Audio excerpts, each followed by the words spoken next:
Welcome back, everyone, to Brawl Masters here in the last chance qualifier. I am still ready set. That is still full frontage. How are you doing, man? I'm doing pretty well. How about you? I'm having an excellent day, man. I cannot wait for a spectacular grind of Brawl Stars. Yeah, Full Frontage and I, we're starting here on Brawl Masters, and then we're going right into SCSA and ANZ later in the day. So it's going to be a fantastic day of competitive Brawl Stars for us. First starting in A and LATAM North, and then heading into a completely different region across the globe. Yeah, absolutely. A jam-packed day of Brawl Stars action, and this is the last chance qualifiers for Brawl Masters in North America. So these teams are fighting for that final spot in the bracket. We had 3 weeks of play, and we saw top 3 teams, Tribe, IX, and STMN, advancing to that top 4. And now one of these teams that are participating today will be joining them in the NA finals. Yeah, in fact, in our last qualifier that we saw, O.O, right? They tied STMN with a 36 points, but there was no tiebreaker because STMN had already claimed their victory over O.O already. So this last chance qualifier is going to be their opportunity to get that 4th playoff spot. And here is our format. 3 open qualifiers that are done and dusted. We're here in the last chance qualifier. Same rules, except for our map pool. It is a little bit more randomized this time, but after this we have our playoffs where we'll see the winner of this last chance qualifier plus the 3 top teams that earned points from those 3 open qualifiers. Yeah, so the modes, 3 modes will be banned. The remaining 3 will be played. Each team will be able to ban 2 brawlers, and yeah, top team makes it into the last chance qualifier. And so here's the draft ban format. 2 modes will be banned by the blue team, last mode banned by the red team, and then the red team gets to pick the first map, and blue team gets to pick between the last 2, which one they want to see in that second set. And then, of course, we just head to the last mode and play that up. And then 2 brawler bans per team. Yeah, see, one of the reasons I love Brawl Masters draft mode so much is it really does keep players on their toes, and, you know, it makes sure that the true Brawl Masters, the players that are most adaptable, the teams and rosters that are the most adaptable to the situation, depending on what modes have been banned and in which order they're going to be played, those players are going to be the ones who come out on top, and we see that time and time again. The most adaptable, the most flexible players are the ones who come out on top, and ultimately those players, those teammates, will be the ones to come out on top and claim that 4th playoffs spot.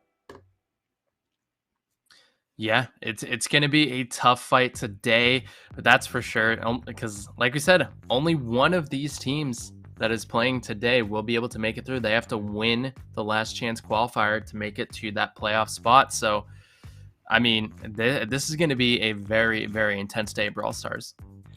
Yeah, and also something to take note of is the points that you have earned so far. They don't really mean much here in the last chance qualifier.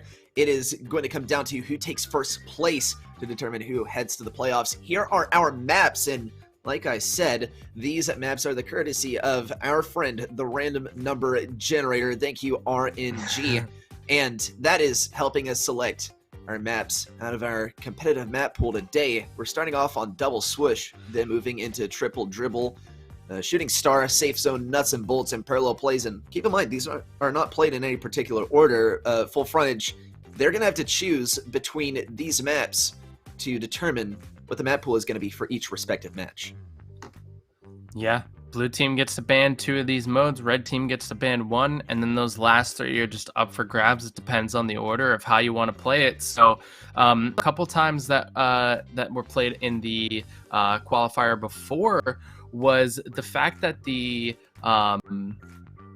maps, some teams pick the maps based on what they felt most comfortable with. So like the red team, they put their most comfortable map in that last spot in the 3rd set, so that way if it goes to a 3rd set, that they're very confident that they can win that map. So we'll see what kind of strategy these teams are bringing out for today, but it's interesting to see. It just kind of varies from team to team.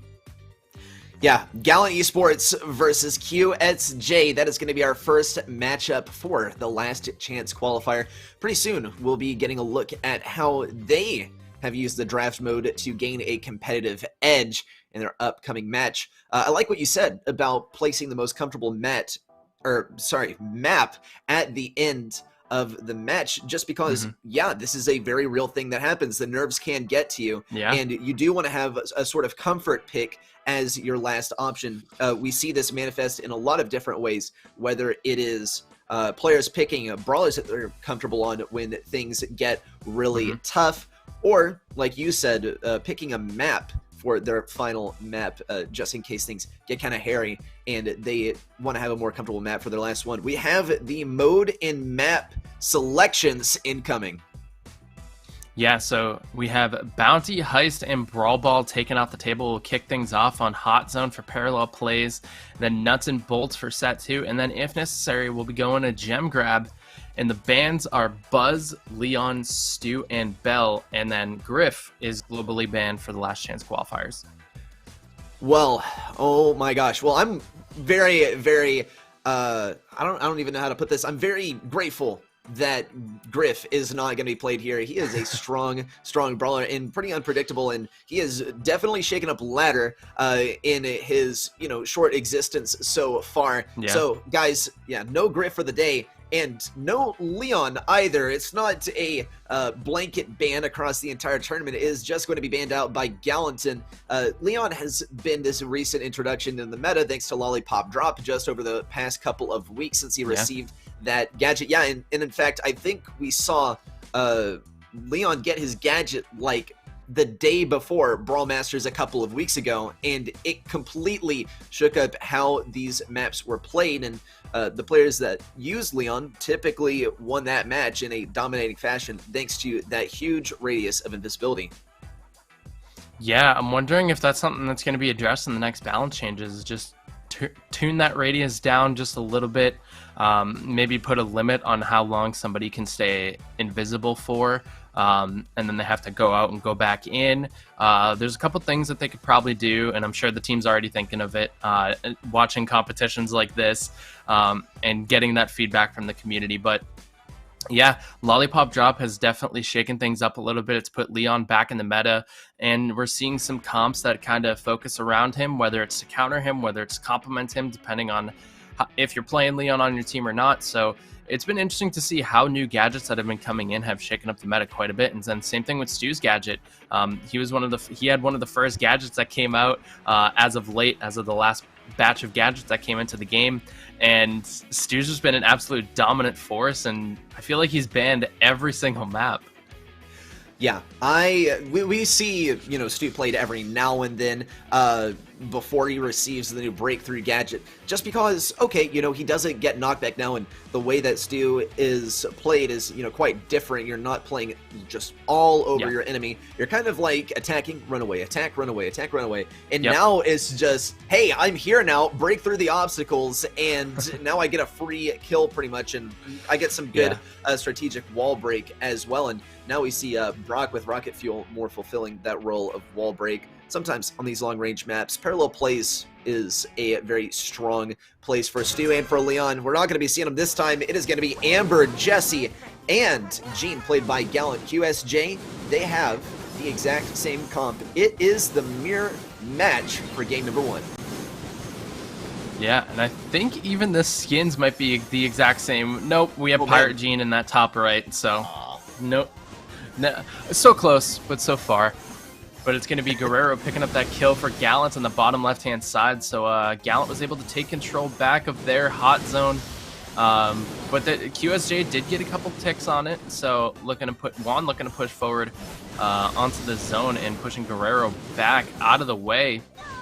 And doing a really good job forcing Guerrero out of just holding that zone and just trying to get little chips here and there. Yep, Gallant capturing that last bit, or perhaps not, just abandoning at 1%. They do get a great pull on a Zetsu, though. Jaws is able to finish off the kill.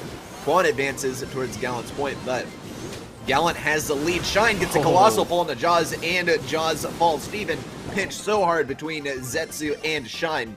QSJ are now Gonna find this opportunity to push in on the left. Jaws is gonna have to pick up the defense. He doesn't want to allow Guerrero to get pinched, and he's able to converge with Guerrero on Juan. And Gallant is going to be getting a pretty good defense here on the left side. Steven rushing up to the top right. Shine has a pull ready, but he's not going to use it quite yet.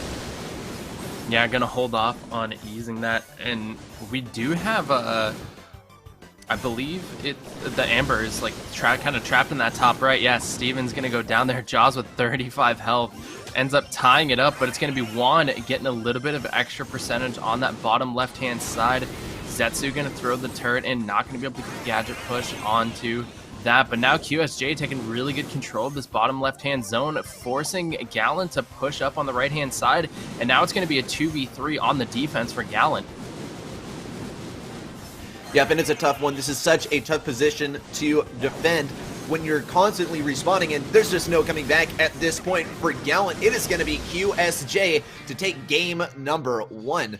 And this isn't a mirror match situation, and typically that is pretty telling of how the match is going to turn out. It's also telling of, well, not only is it telling of how the match is going to turn out, it shows, you know, who is going to have the better momentum going into the next game. Oh man, we got beaten in the mirror match, right? Maybe the enemy has better mechanics, and you start to get into these sort of mind games with your enemy. Yeah, I really liked how QSJ played that as well. Like, they did a really good job pressuring, pinching, knowing when to pressure at what time. And that's something that they did really well. And Shine did a really good job kind of holding back Gallant on the top right-hand side zone, while the Jesse and Amber were able to push forward, and then they were able to get that first bit of control when it was tied 65-65, and that just set QSJ off for the race, because then it came into that 2v1 situation that was on the bottom left, forced Gallant to go up to the zone, and then it was a 2v3 on the defense, and QSJ was just able to put them in the right positions, filter them exactly how they wanted to, and took that first game home in the best of 3.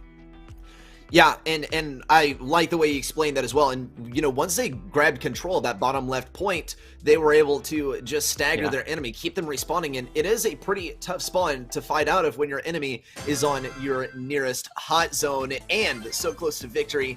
Gallant, they have changed up the comp just a little bit. They have Jaws on the Crow now to try and slow things down. Juan switching onto that Spike. And those are the only switches for these teams. Jaws gonna try and slow things down on the left, though Juan is gonna be able to get that spike around the wall thanks to Curveball. He's also got pretty good defense versus Jaws with that life plant chilling there. Steven helping out just a little bit, though Steven and Guerrero are struggling a little bit at mid. Juan is gonna get that super off in. Jaws is in a rough position. It could be a kill here. Wow, I thought Juan was gonna be able to survive there, but it's gonna be Gallant picking up 2. Shine ends up switching off of his zone, so now it's a little trade here. Jaws on the top right, trying to get some percentage points to make up for what Shine is able to do. He's able to get a beautiful pull onto Steven there, and now it's a 2v1. Jaws is going to go down on that right-hand side, and Shine still keeping the pressure on. He's able to get another kill with QSJ coming into assist, and this is looking really good. They have beautiful control of that bottom left zone.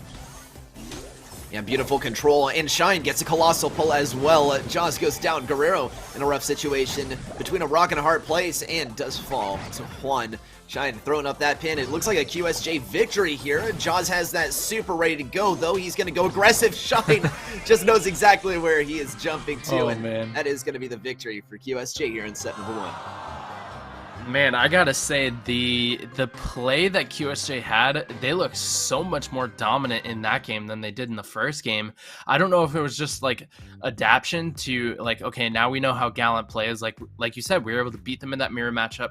We're riding the momentum into this second game. We're feeling really comfortable with how we're playing. We know how they play. They like to play a little bit passive, so let's pressure them, keep them aggressive, and put them in an uncomfortable situation. And looks exactly that's what QSJ did, and they were able to dominate that second game. Yeah, and I would also say, you know, this is definitely a result of the comp changes from both teams. No longer we in the mirror match, and it appeared that QSJ had a little bit of an advantage there. We saw Spike with Curveball coming out, and it was just so tough to deal with on the left lane with Crow, Right, your attacks, they're not piercing, they're not going to be able to get through that cactus, the life plant, right? But I call it the big cactus because, come on guys, that's what it is. And it just provided so much control for Spike on the left side. Yeah, I'm curious, I'm thinking this in my head now that I'm thinking back on the match. So Gallant might not have thought of it in game situation, but switching the Amber and the Crow might have been the play there because, like you said, Crow doesn't have that piercing, but Amber does. So maybe that would have been a better matchup to have on that left-hand side and kind of have Jaws with the Crow be a little bit more aggressive and try to pressure up onto the point. So just after-match thoughts, potentially going into set 2 for Gallant to think about is thinking about those lane matchups and focusing on the 1v1 rather than the 3v3 and just kind of play who you're comfortable with and then just see what happens. Got to adjust. Yeah, and another thing to note is that we are moving into nuts and bolts for set number 2, so we could see a mixture of lane matchups, but I think it is almost more likely that we see some tanks coming out here and just kind of migrating all over the map. I wonder if we'll see a Frank or a Primo here. Somebody tells me that we are going to see a Primo, maybe even a Max, but let's see. Well, we do have the Barley. We have a single tank. Let's see if I'm correct on even one prediction. Appears not. Someone fire me right now. Get him off the cast. No, just kidding. Jaw's going to go down on that left-hand side, and right now QSJ looking to gain that mid control. Zetsu already has the super down, which is going to help QSJ cover a lot of ground here, as they're going to be able to get another bolt and tie up going into the second round of Siege here. Shouldn't be too much damage, if any damage, onto Gallant's Ike. Guerrero has that super ready to go, but he's not going to pull that level 2 Siege bot. QSJ managed to get a bunch of damage off of that bot, though, and they still have undeniable control of mid. And Zetsu and Shine going to combo for the kill on Steven, but Guerrero fires back, and it's a 2v2 here at mid. Shine still is going to bank those bolts, it would appear. Guerrero getting some good shots around the side, though. Shine played too aggressive, flew a little too close to the sun, Icarus style, and Gallant Esports are going to get control of mid. The question is, are they going to be able to keep this tie? And it appears they will. Oh, they do. Just narrowly avoiding that bot from themselves, and it's going to come down to the final Siege. Yeah, I mean, Guerrero put them, Gallant, in a really good position there. Got a beautiful pull onto Shine, was able to take 2 bolts away from them, and able to get another beautiful pull onto Zetsu, but gets put to sleep, and the Gannet's going to come out to heal that 400 health. That was an absolutely massive gadget from Guerrero there. He is playing out of his mind right now, trying to keep Gallant as much in this game as he possibly can. Yep, Zetsu still pushing up on the right side. There's a bolt spawn, and Juan is going to be able to pick it up. Zetsu still retreating back. Man, there is just not a possibility for Gallant to come back here. Yeah, QSJ, the 6th bolt lead there right at the end. Gotta hand it to QSJ. They've done a phenomenal job of controlling this entire game. And Gallant Esports, they can really do nothing about this bot on their save. QSJ still going to try and get the kill, though. No kill on that Ike, but nonetheless, it is a QSJ match point after 3 straight wins in a row. Yeah, Gallant had a really good opportunity to take control of that game, and it just slipped right out of their hands in that moment. They did a great job tying up that second round of Siege, and then they started with that control heading into the final round, but they just weren't able to hold it. QSJ started double teaming, getting a lot of pressure in, and I think the difference was that Shine was able to push forward, get aggressive, hit some clutch pulls to help them regain that mid control. So as beautifully as Guerrero was playing that in the middle of that game, Shine just kind of got his groove back and was able to swing the momentum back towards QSJ. Yeah, I think only once did we see Shine get a little bit too aggressive and get punished for it by being pulled into the enemy Ike range, but every other time he was able to get a great combo with Sandy. Yeah. And guys, I will tell you, I mean, if you can't tell from that last game, Gene Sandy, such a strong combo. Gene Sandy and Max, they're all strong brawlers together. We used to see this comp all the time, but with the Max nerf, it's a little bit more of Gene Sandy now, especially with Sandy getting that gadget that allows him to stun. Yeah. And Shine and Zetsu are still going to be going for this combo over here. There's a sleep, and Shine and Zetsu just go for the pinch. Guerrero is going to get a kill, though. Ooh. Shine isn't able to finish him off. Gallant, though, still. Actually, I thought they would be trailing, but no, they do have the Bolt advantage here, and they're going to get that first siege. That was really good combo from both teams. QSJ had a really good combo to kick it off, and then Gallant played the exact same move on them. They Uno reverse there and played the same trick and was able to get that first siege bot up. And that siege bot connects with a safe. A nice amount of health left on QSJ's safe. 69% is going to be the number to beat for QSJ if they're able to get the next bot. There's the pull combined with the Sandy Super, and Shine was in such a strong position moments ago, but hardly at all anymore. Guerrero is holding on to the pull. Zetsu, though, combining with Shine to form a great duo on displaying control around these bolts.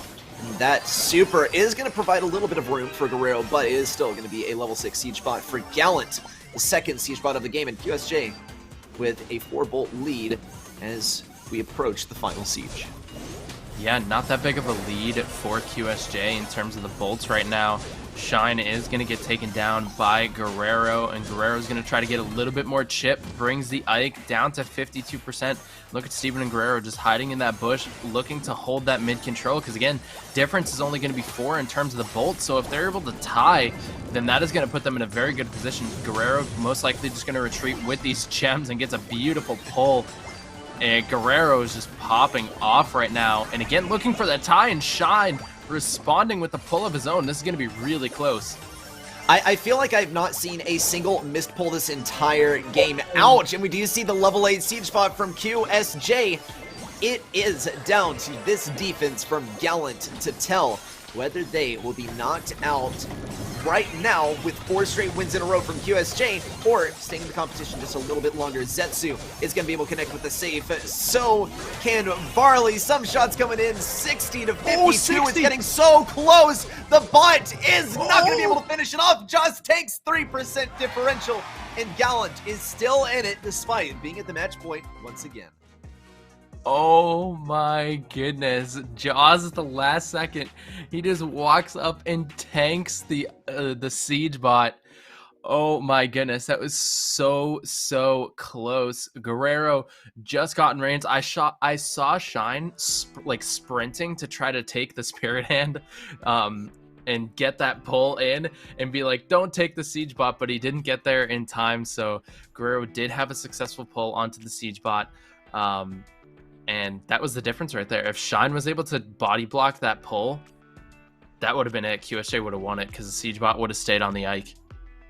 It completely would have been, and it just goes to show how everything that happened there, all of the crazy actions that were happening all at once there on the defense, in the end, every single one of them mattered so much. When it gets down to the wire like that, 3% difference. Every little bit of damage, every scrap, every single tank or missed super or what have you is going to factor into the final outcome. And this is definitely something that QSJ is going to be, thinking about as they enter their second match point in a potential slip up, as Gallant Esports is now looking like they could take a reverse sweep. We'll have to see as we enter our next game. Steven is switching onto the Spike this time.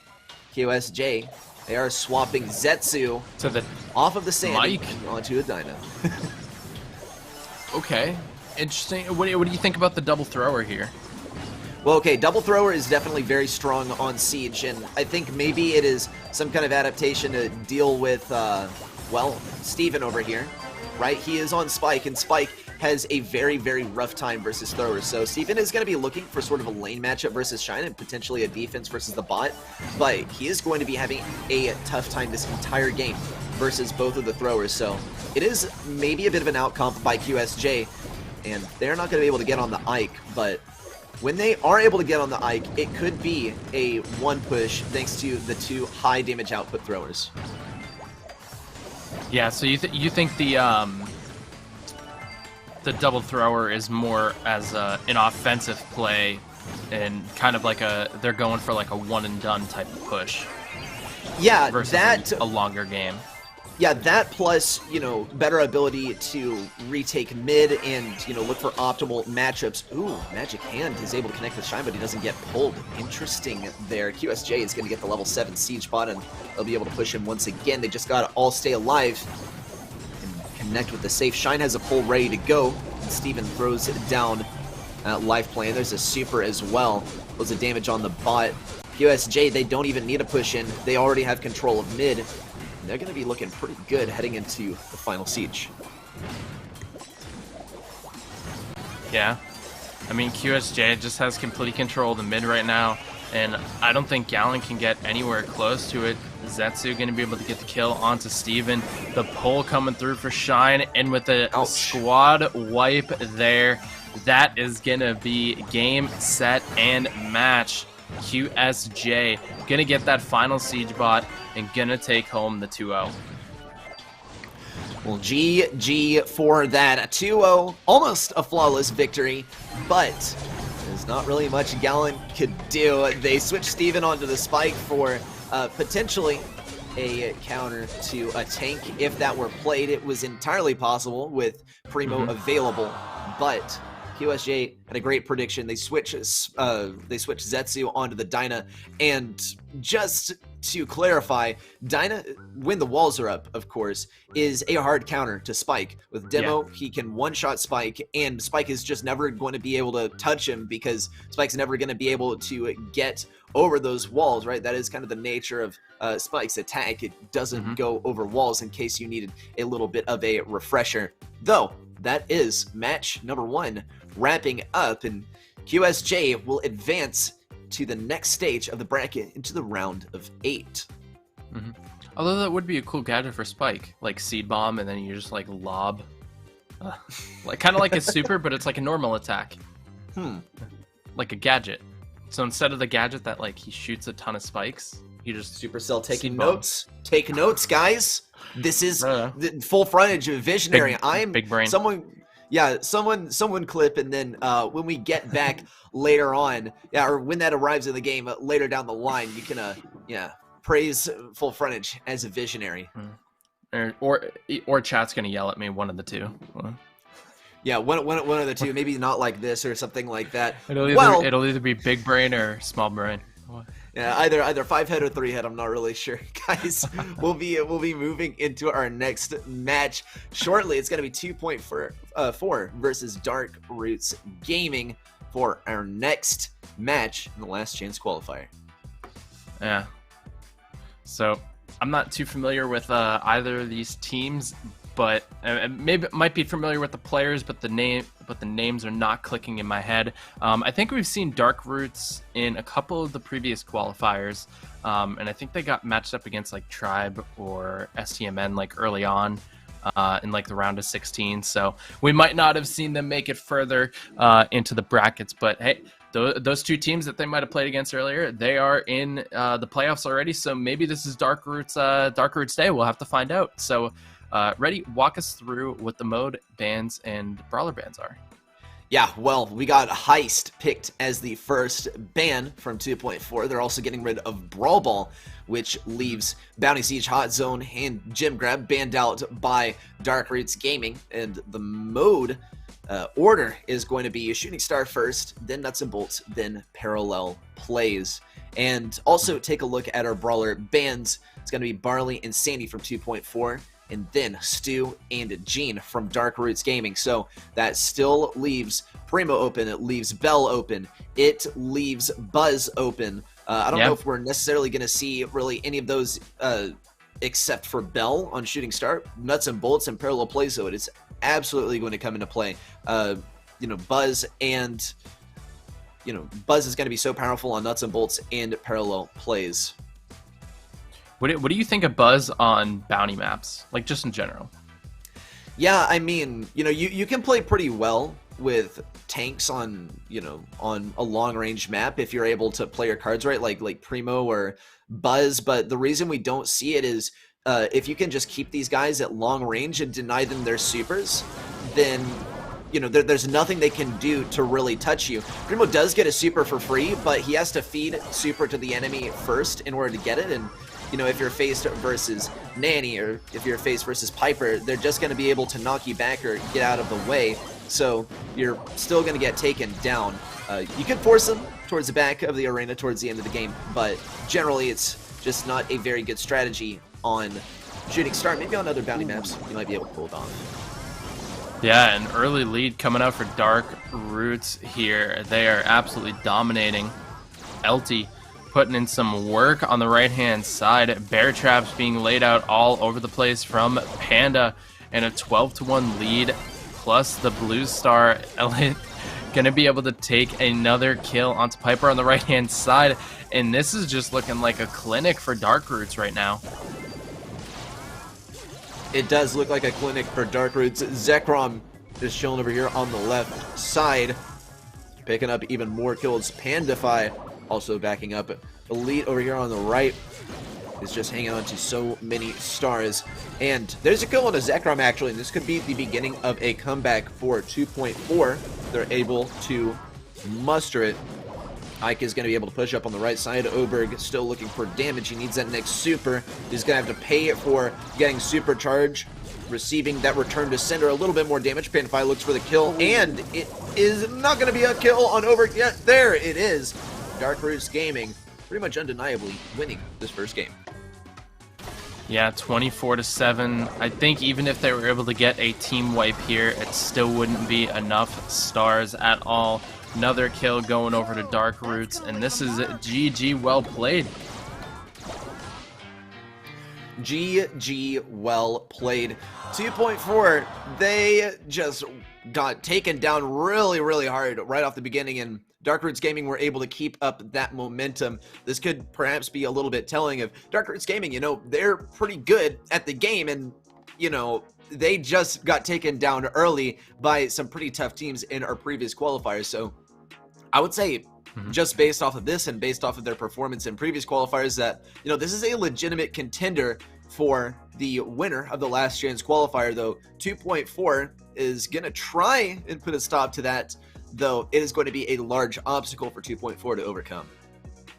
Yeah, and I mean, when you're Dark Roots and you're going up against teams like Tribe and STMN early on in qualifiers, that just kind of helps you improve because you're playing against some of the best teams in the region. You just take notes, try to figure out, okay, what are the things we did? How can we improve on that? Kind of learning from their gameplay and then being able to apply that when you go against other teams who are more likely on your skill level. It just takes you to the next level in terms of that. So Dark Roots coming out of the gate swinging very strong. So we're going to have to see what the rest of this match is going to hold in store for us. Yeah, let's see. Oh, and the band's left Mortis available. Ike is, I wonder what the Mort purpose is here. Byron, a tank, and a Mort is nothing that we are really any stranger to. And someone was asking about, or full French, it was you that was asking about tanks here on Bounty, and it is not working super well for 2.4 so far. We're going to see Ike the Bot go down after picking up a kill. Oberg is going to be forced to go for that long-range interaction. Pyrules is going to be getting some damage done to him, obviously, but it's going to allow him to charge up his super as well. Oberg healing up Pyrules so he can tank that Nanny super. Even more damage coming in all regards. Dark Roots Gaming still in the lead here. Let's see what they're able to do versus Pyrules. Oh, yeah, complete domination. It is a free super, but it puts you in a very vulnerable spot. Yeah, not able to get the value that 2.4 wanted from that. Oberg is going to survive with 64 health after taking that Nani super to the face. And Pyrule is just taking a beating here. He's going to be able to connect for 2, but everybody on Dark Roots takes the focus, and this is just looking so good. Yes, sir. Roots. Ike the Bot, yeah. Spawning in and immediately throwing up that pin, just chilling over here on the left side, wants to find something, does pop the gadget, isn't able to get that super off in time, really throwing up the pin as well. Pyrules supering all the way into that corner. There's no comeback possible for 2.4 at this rate. Oberg, unfortunately, forced all the way back Pyrule's also going to get taken down. This is I think, a bit of a strange selection of a comp here from 2.4. Surely there was thought put into this, and they thought they were countering something from Dark Roots Gaming, because this looks like an attempt at a counter comp, but it did not work at all. It fell flat on its face, and it is going to allow Dark Roots Gaming to enter set number 2 with 1 set under their belt. Yeah, and maybe it would have worked if in the first game Dark Roots had like a Sprout open, like up on the field, because Sprout's like pretty decent on Shooting Star. So that's where Mortis might have been effective. Maybe they were trying to predict a Sprout switch in from Dark Roots, but with the comp that they had, that was definitely not the play. So the counter pick kind of backfired there for 2.4, if that's what they were going for. And we're just going to be heading into Nuts and Bolts, set 2. Yep, Nuts and Bolts is going to be coming up, and this is when we are going to see the tank play come out from probably both sides. 2.4, they were just a little bit early to the party, but maybe this could be a bit of foreshadowing for game number 1 and set number 2 when we get into it. Buzz is going to be a strong pick. We're probably going to see some sort of Buzz 1v1. Barley is also a possibility. A bit of Primo here and there is also completely in the realm of possibilities. And Bell, of course. Oh, and Bell. Yeah, Bell does sometimes struggle on this map, but just because the lanes are not like super open, but she can definitely like play like exclusively on the left or the right. Though every now and then, right, we just don't see her at all, because she does struggle to play for control around the walls. Interesting. Do you think teams would go for Buzz versus Primo in certain situations, kind of, or is fully dependent on the comp that they go with for the other two brawlers? Yeah, I mean, I think both Buzz and Primo, like, being in the same team is like very, very realistic.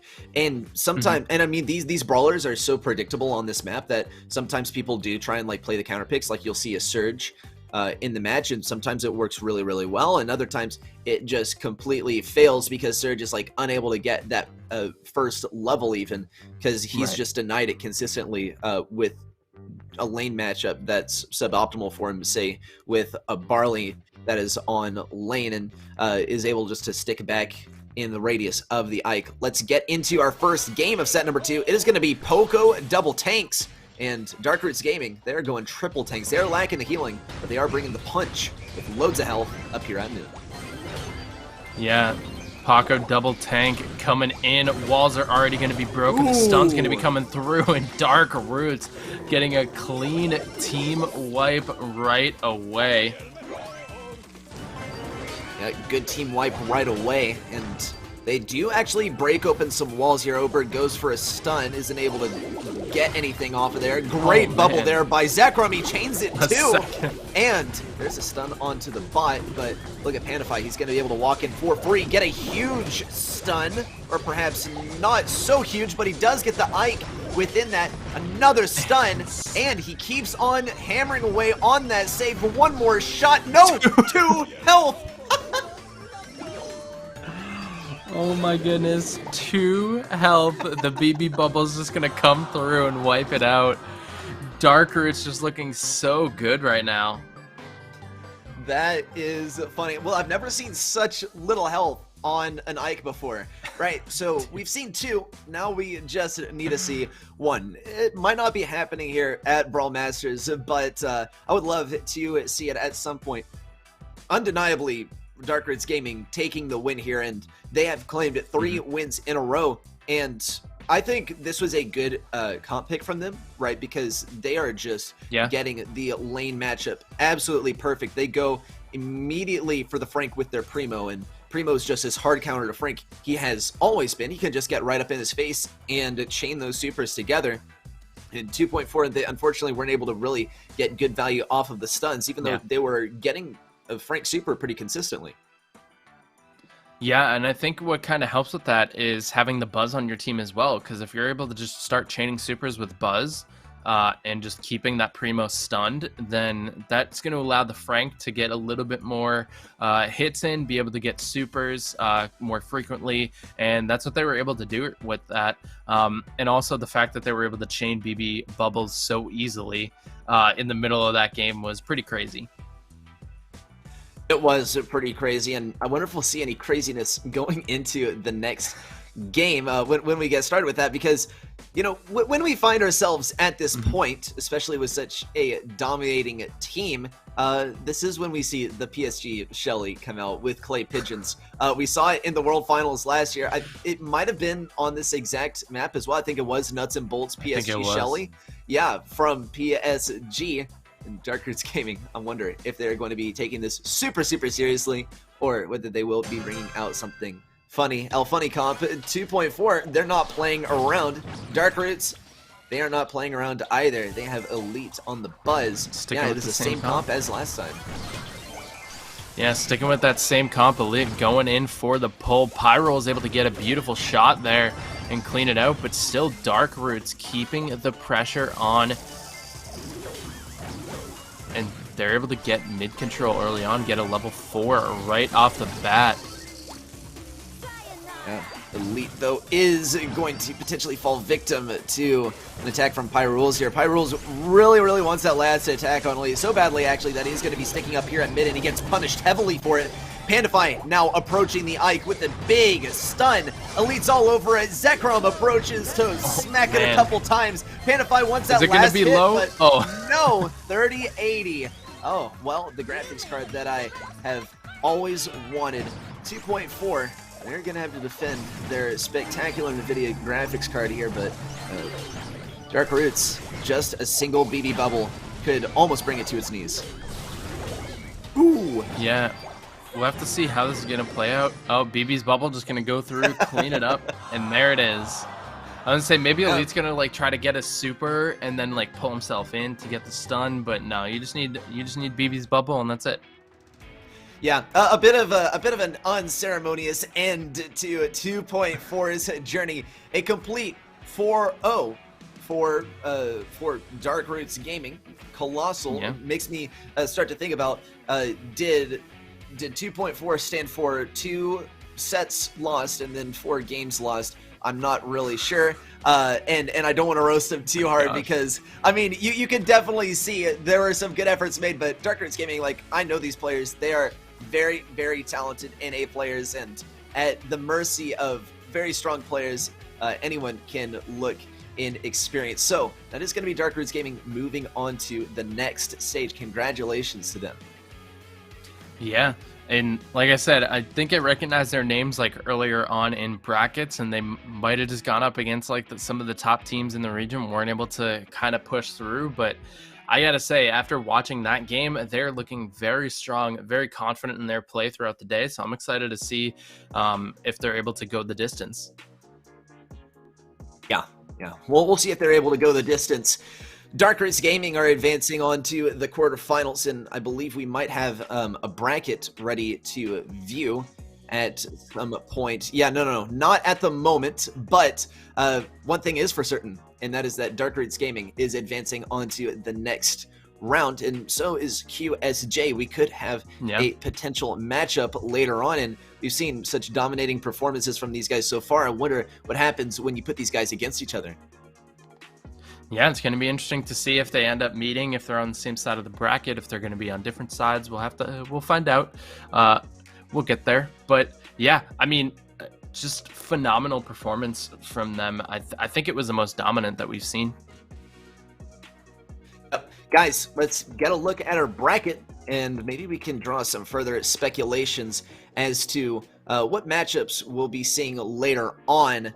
Guys, we have a handful of quarterfinalists at this point. On the right side of the bracket, QSJ advancing to the quarterfinals. So does Evil Space with a victory over IX Academy. On the left side, though, we saw Dark Roots Gaming take down 2.4, and, well, it looks like their next opponent is going to be none other than O.O.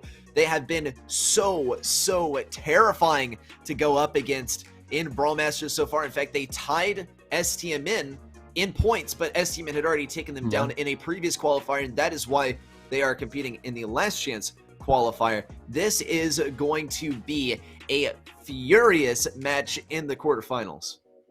Yeah, go from 2.4 to 0.0. They'll escape the numbers eventually, whether it's going home or advancing to the next round. We'll have to find out a bit later on. But yeah, these look to be some very, very exciting matches coming up for the rest of the day. Absolutely. And with that, guys, we are going to go to a short break, but don't go away. We have some more awesome matches like we just showed you in the bracket coming up right after the break.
Welcome back, everyone, to Brawl Masters. Y'all, we have finished up the first 2 matches of the day. And we're getting ready to go right back in to QSJ versus Cult2BGBG. Yeah, Cult2BGBG is, I think if they're rocking the same roster, then this is a pretty solid team. I think this might be a little bit of a newer roster though, but we did see QSJ earlier on and they were looking really good in their games.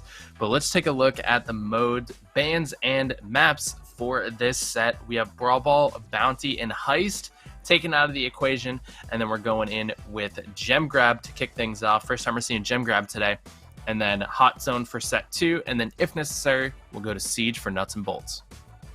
Yep, and that also leads us straight into our brawler bans. QSJ, they're getting rid of Bell and Leon. Cult2BGBG, they say so long to Buzz, and no, please no to Stu, because Stu is just so good. He's good here on Double Swish, yep, and he's good on parallel plays. Nuts and Bolts, much of the same, right? Just breakthrough makes him almost unstoppable. Yeah, and I think QSJ also banned Leon in their first matchup as well. So it seems like they just don't want to deal with Leon today. Just take him off the table, get him out of here. We don't want to see him. That's what QSJ is thinking right now. So makes sense. Makes complete sense. Y'all, we are already getting into our first game of set number 1. These players are absolutely chomping at the bit. They want to get this game over with and get into our first game. In fact, I think I heard that Shine was so eager to get started with game number 1. He's like looking at the clock for the first game of this qualifier, and I believe he said something like, hey, so what's the timer on the match starting? Because because these players, they are just ready to advance to the top and claim their number 1 spot. QSJ, such a strong roster, but Cult2BGBG have also done really well so far in the past qualifiers for Brawl Masters, and so far they are getting great control of mid. They are tied up on gems, but that doesn't mean much when they already have the Gene Super available to them as well, and they are pushing back QSJ all the way back to their spawn.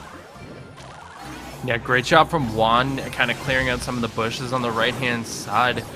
But, I mean, Angel's doing a really good job with the spike, getting the big cactus down, being able to play those corners really well, try to get some pressure onto both Juan and Shine.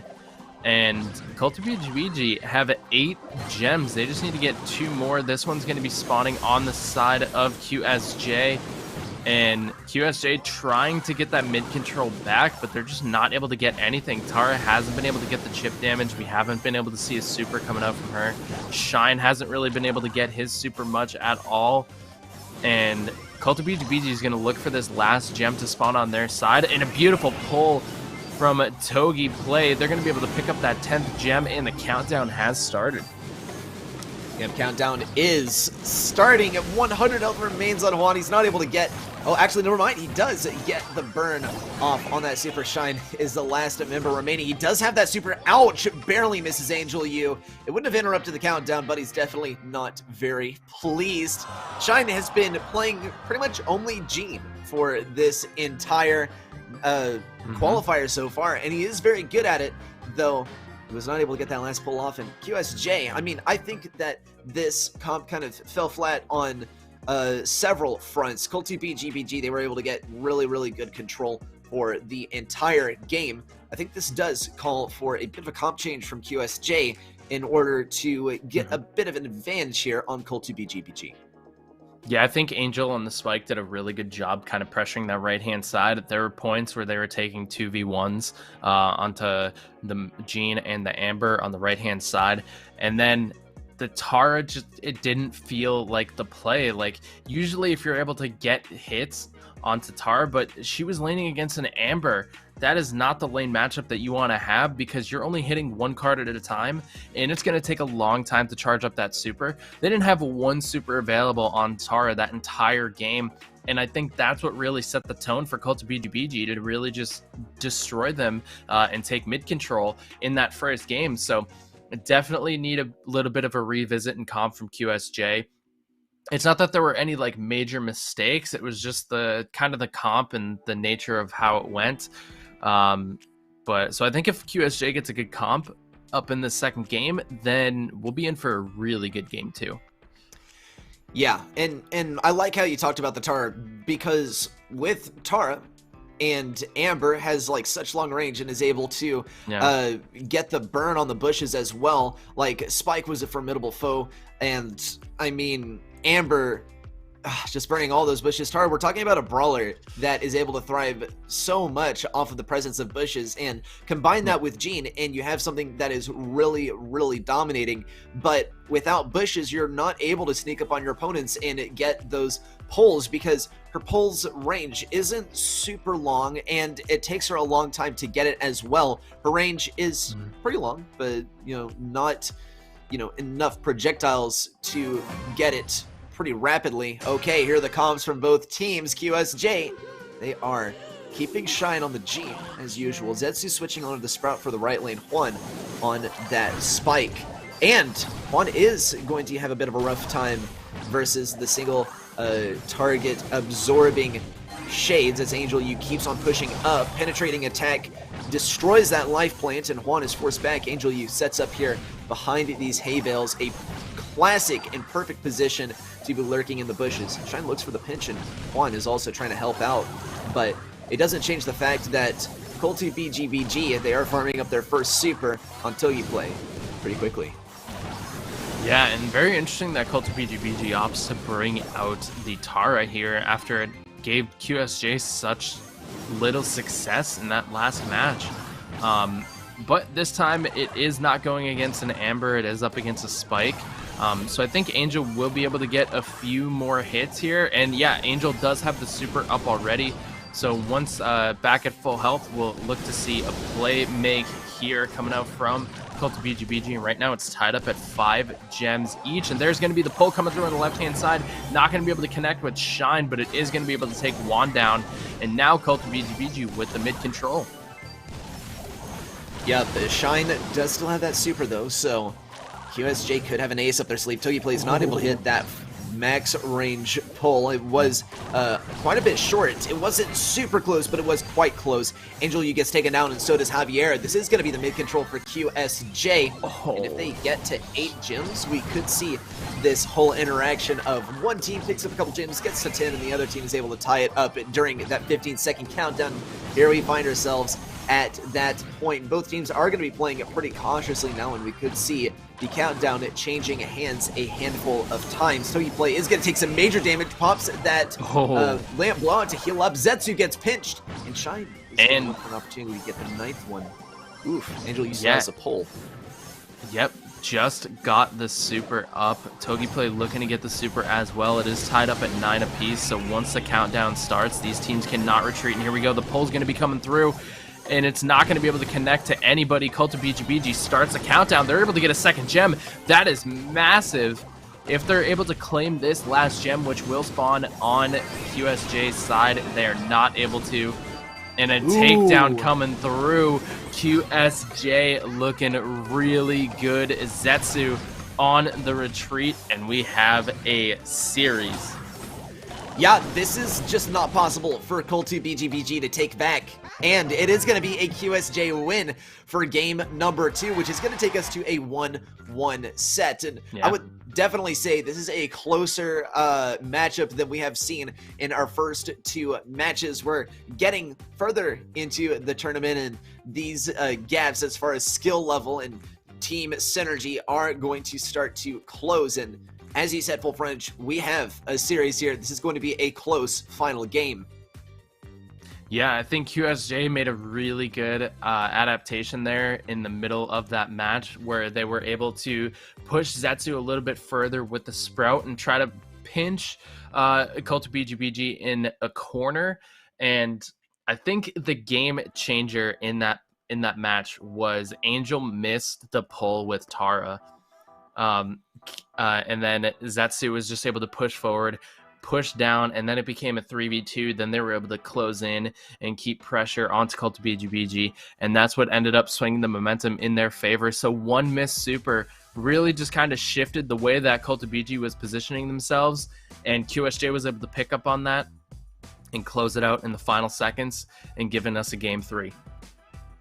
Yeah, I mean, I think that Gene, Tara, they have the pull available, and then just lurking in the bushes, right? If you don't know where they are, then you have a sort of this extended radius out from that bush where you cannot be. Otherwise, you are guaranteed going to get pulled or stunned in some fashion and then lose all your gems or surrender control to the enemy team. So that's why we see these brawlers that are constantly checking the bushes. It's why we see the spike pick. And I mean, the spike versus the Tara on that last game, it, you know, towards the beginning of the game, Cult 2 BG, they were definitely in the lead, but once Tara was out of gadgets, it was QSJ control on that left lane, and it's a powerful position for a Spike to be in because Spike has high damage output when his main attack hits not just the spikes, and he's able to advance up the left side. It's a great pinching opportunity. It's a great opportunity as well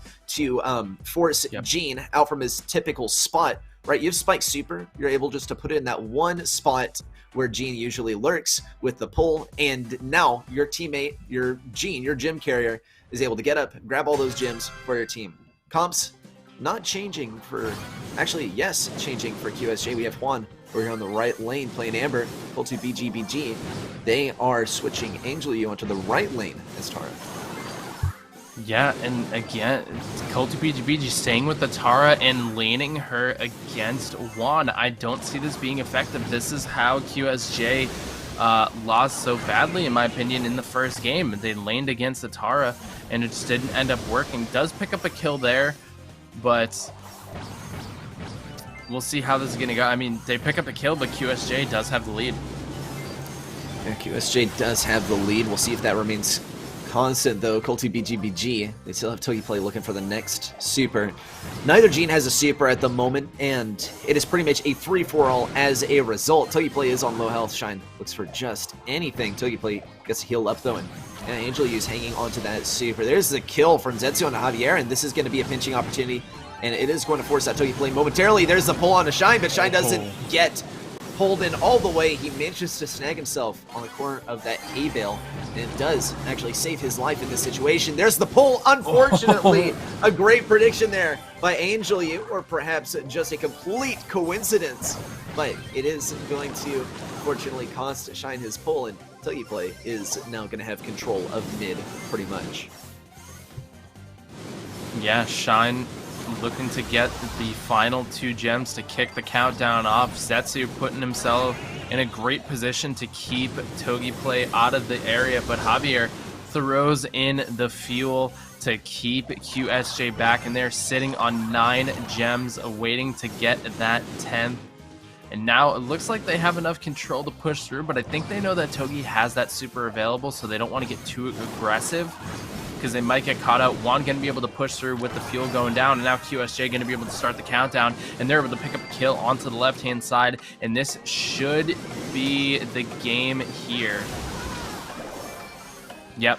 Well, Angel goes down. I would say depends on whether Cult 2 BG is able to pick up enough gems. Togeplay tries to pick him up, but no, Shine is not letting it happen. 1, 2, 3, 4, 5, 6, 7, 8, 9, 10. Yeah, it was possible, actually, for Cult 2 to pick up all those gems and interrupt, but Shine got the kill, and Zetsu was also able to help out and get some damage on Togeplay, but that was 10 gems on the ground. It could have been interrupted. Great way of handling that from QSJ. It is going to net them the win in set number 1, and we are going to be headed straight into parallel plays for set number 2.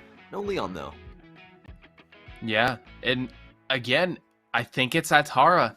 Tara was played 3 times. QSJ played in the first set, and then Cult of BG, or first game, and then Cult of BG played him game 2 and 3. And every single time Tara's played, that team lost. It was the laning that they had a better chance in game 2 because it wasn't an Amber versus Amber in the lane. But I think going up against Amber in that lane was not the best play because, again, Angel was not really able to utilize the supers to the best that Tara can, especially in gem grab. and it just kind of fell short. Yeah, and it is kind of different from what we are used to because Tara Jean is historically such a strong duo on this map because of this huge area of bushes and the poles that are available that give you a guaranteed kill if the enemy gets anywhere close to those bushes, but wasn't the case at all with the bushes broken open by Amber. These brawlers lose a lot of their influence, and the spike pick as well was so instrumental in getting Jean out of position. So it was almost necessary to have a couple of pulls to be guaranteed any chance at grabbing a pull, but it did come with the sacrifice of being able to force the enemy out of their position when you're trying to go for the retake of mid. So it is unfortunate that we didn't see it turn out too successfully for the people who ran Tara, but it is telling that, you know, times have changed and you got to keep with the meta. It's changing every 2 weeks, and only the most flexible teams stay on top. Yeah, and it's a shame because Tara's my favorite brawler too, but oh well. But here we go, we're gonna be hopping into it. Only difference in these comps being Amber and Spike. Otherwise the Jessie and Jean are mirrored. Alright, well, something to take note of. Cool2BGBG gonna push in on this right side.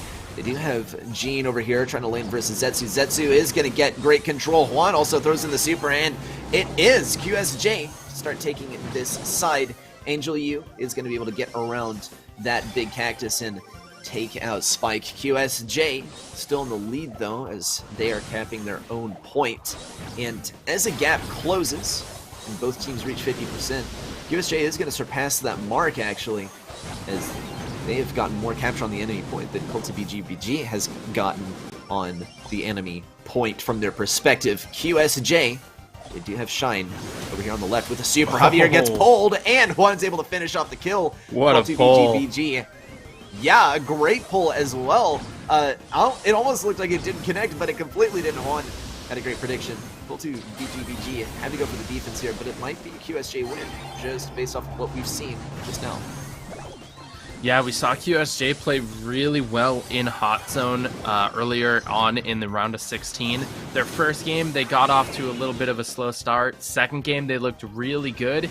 And right now, this is their third game on Hot Zone today, and they're still looking very solid. I believe this is the exact same comp they ran in that round of 16 as well in both of the games, and they are making it absolutely work for them. Still a minute and 8 seconds left, though, and about 33% difference, but I really don't see QSJ with the momentum that they have really dropping that much percentage points on the zones. All right, QSJ keeping on pushing into the right side. They got plenty of time to work with and plenty of room to work with as well. The squad wipe, and QSJ will be taking this game. The pin's coming out from Cool2BGBG. They know it's over, but it ain't over yet. There's still one more game before QSJ can take the win off of a nice sweep. Yeah, match point is incoming for QSJ, and Cool2BGBG is going to have to interrupt that. Yeah, I mean, you have to think at this point, like, if you're Cool2BGBG, do you just mirror comp and just try to play it better? Or do you try to counter their comp when QSJ is feeling really confident with this? If you go for the counter, you might risk being outplayed a little bit. So do you just kind of take it down to the mechanical skill and just try to go for that mirror comp? It's going to be an interesting call from the team because it's match point. Do or die. Yeah, and it is a tough call to tell, like, which strategy are you going to go for? Are you going to go for, like, the mirror match and try and be more mechanically skilled, or are you going to go for the counter comp and, you know, kind of gamble here for your advantage? And it is a tough call because these teams are pretty well matched. Based on what we have seen, it appears that QSJ does have the upper hand in terms of mechanical skill. They have also been playing pretty much like the same selection of brawlers, of course, with the exception of Jessie. Yeah, Shine has only played Jean this entire time, and I know that we'll see a Jean ban later on. Oh, they're switching off of the spike and going with the surge coming through here. And Cool2BGBG switches it up a little bit. They stick with the Amber as well, so mirror comps except for Surge and Amber. But what do you think of the Surge over the Amber pick here? It is interesting. I wonder why exactly we see the Surge. He is going to be able to get longer range later on. Perhaps a bit of a counter to a throw. We saw him immediately go up the right lane, and Sprout is not banned here. So I would say that might be why. It is a tough call, though, because Surge is usually played as a counter pick. And Zetsu's making it work really well for himself right now. Cult of BGBG trying to get into a position where they can stop QSJ from capping this zone. And I don't think they're going to be able to jump going over Amber's shots right there as Zetsu able to get it. The teleport coming through. Oof. And QSJ is just all over their zone. Yeah, and they are not leaving either. They have mastered the art of spawn trapping on this map, and the only reason the enemy is making it out of spawn at this point is that QSJ has decided they are ready to go ahead and close out this match and just cap their own point. It is going to be a tough spot for Cult2 BG to push into to begin with, but if they manage to grab a hold of it, they will be able to hold on to it pretty well. There is the slow on to Shine, and Shine is not going to fall quite yet. Zetsu wants that last bit of damage. Shine is in a tough situation. No pull for Angel, you unfortunate missed pull there. Juan going for the shots around the side, but Cult2 BG is still going to keep control of this point. It's going to be tough for them to cap their own point later on, but that is, of course, also dependent on whether Cult2 BG is even able to defend QSJ from capping their own point. Yeah, it's going to be tough. They're almost going to have to go 2v3, and we saw that situation kind of play into last time on Hot Zone in QSJ's round of 16 match, and it's not going to happen. They get it. Zetsu ends in the air. I gotta say, that's one of my favorite things about Surge's Super is that you can just kind of time it perfectly and end your way in the air. But yeah, yeah, and in the match off with a little bit of flair. Yeah, it's one of those things where it's like it's so satisfying to watch, you know. Like, yeah, and it's one of those, yeah, like so many other brawlers, or actually not really many other brawlers have that. You Piper, can do with Crow. You can do with Piper and Crow. I mean, their super is tough to time with you perfectly in the middle of the air. Oh, yeah. Primo. Well, you're absolutely right. Well, yeah, maybe we'll see the stylish match ending meta come into play later on, but that does do it for our first match of the quarterfinals. We'll be moving into our next match pretty shortly, though I want to still talk about this one, right? Cult2 BG, we've seen them consistently in the BrawlMSTRS qualifiers, and QSJ, not under this name, we've seen them under a different name in our past qualifiers, but they are looking to be in very, very good shape. They might later on, though, have to face off against one of these guys, Aqua and Evil Space. We've seen both of these teams in the previous qualifiers, and they are both good rosters. Aqua, though, has been one to grace the monthly qualifiers screen. In fact, they took down IX in the last monthly qualifiers, which enabled STMN to advance to that second world final spot. So just a little bit of a backstory for you. I'm excited for this upcoming match.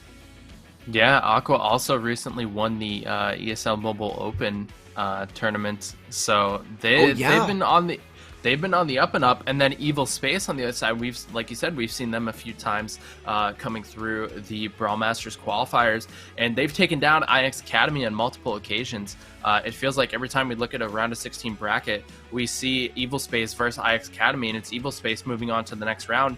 And there was one match that particularly stands out to me, was Evil Space versus Monkeys, and those two teams were very closely matched. And Monkeys is a top 5 team in the Brawl Stars championships, so Evil Space is definitely going to be a team to watch out for coming in against Aqua here in this quarterfinals matchup. Yep. And let's see if we can get in their heads and see what they're thinking. They are going to be banning out Gem Grab and Bounty. Evil Space bans Siege and picks Triple Dribble as map number 1. Aqua, they say Parallel Place comes first at number 2, and then Safe Zone for our final game. And This is an interesting one, right? Safe zone, we've had a little bit of talk about it. Not sure if we'll make it there, but some people have said that it kind of feels like Bounty, except you're going for kills, and then, there is also a safe there, right? Because it's such a long-range map that it does kind of feel like Bounty, though some of our, or one of our key Bounty Brawlers is going to get banned out. No Piper here, says Aqua. Yeah, Jean and Piper taken out of the equation, and then for Evil Space, Leon and Amber taken out as well. So Buzz is available, Stu is available for the first time in a while, so we'll probably be seeing some Stu. Wouldn't be surprised. I think I'd be more surprised if we didn't see Stu more often than not in this set. Yes, I am super, super excited to see Stu here because we completely are, and I think we'll probably see him like every single game, and if we don't, it's going to be because the team is, anticipating the Stu a lot, and they're perhaps swapping him out for some kind of counter. There are counters to Stu. You can really pick any brawler that's able to summon some, wall of health pretty much, because Stu is a single target projectile brawler. So if you have Colonel Ruffs with the sandbags, you have Tara with the shades, heck, I guess Leon with clone projector, though I don't know why you'd play him, and he's not even available to play. But anything like that is going to be useful for dealing with him. Yeah, big cactus. There you go. The life plant, right, is also pretty nifty for dealing with him. So it's definitely something to be considering on the sides of both of our teams. Aqua, they deliberately decided not to ban Stu, and they went for Piper instead, which is kind of funny, considering that she's only really good on safe zone. But I mean, I'm open to other opinions as well. Yeah. So, I mean, I feel like she's all right on triple dribble. Not the best, but for the wall break, she can break. If you push forward to that center compartment right in front of the goal, then having that jumping could be feasible there. And Piper's usually an okay brawler in most Brawl Ball maps, so unless you're playing on Sneaky Fields or something, then that's a no-go. Sneaky Fields or something like that, where the only map where we can see Shelly as an actual realistic pick and perhaps a tank counter, not gonna be in play here, is gonna be triple dribble instead. And Piper, maybe could have made an entrance here had she not been banned. I'm still curious about that ban. All of these bans are, not necessarily the go-to, let's ban them meta brawlers, which also tells us what is going through these players' heads. They are saying, for one, we are not afraid of, these brawlers. They're also saying we are not afraid of having to play these brawlers because they are, the meta. So let's see if they are afraid of playing these brawlers. Well, we have the picks here, a Stu from both teams, and well, there's this is Stu gameplay, y'all. It is fast-paced, it is breaking walls, it's zooming all over the place. Slash does pick up the kill on the Titan, though. And I'm not gonna lie, that the Sandy threw me off for a sec. I was like, no, you brought Leon. it just threw me off. There's just it caught my eye very quickly. I was like, no. Well, no Leon here, fortunately. Otherwise, it would be a match loss, or rather a game loss.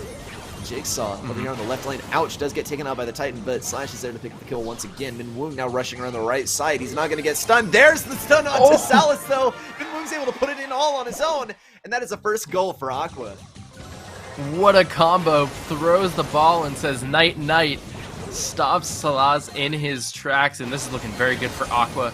Burst is going to come through there, and another goal going to be coming through. Aqua cleans it up in quick fashion once they got the ball rolling there. No pun intended. I gotta say, I would be terrified to not have Stu banned and then have to face Aqua with their Stu gameplay, because Jig is ridiculous on Stu. And Evil Space, admittedly, they had a good Stu on their side, but you go toe-to-toe with Jig Stu, and you're in for something that is on a complete different level. So this is going to be probably a rough match for Evil Space. If it doesn't end in 3 games right here with the Stu available to Aqua, they're going to have to shape up here perhaps and pick a Stu counter, because I think, for one, that really mess him up. Though, let's not forget about Min Woong on the Sandy, who had the Sweet Dreams gadget ready to go to get that goal practically all on his own. That was... You gotta have quick fingers to get that off, because you have to shoot the ball, tap the gadget quickly, and then get another shot off. So, hats off to Min Woong on that, because that's tough to pull off. That's mechanically tough. It is mechanically tough. Ouch! And Min Woong is able to get that stun and kill onto the Titan Slash. Yep. Over here on the right. Or perhaps about to be on the right. He does chain 3 supers together, and Min Woong's able to put that one in the goal. Aqua getting that first goal within 27 seconds. Evil Space, I'm going to fall back here.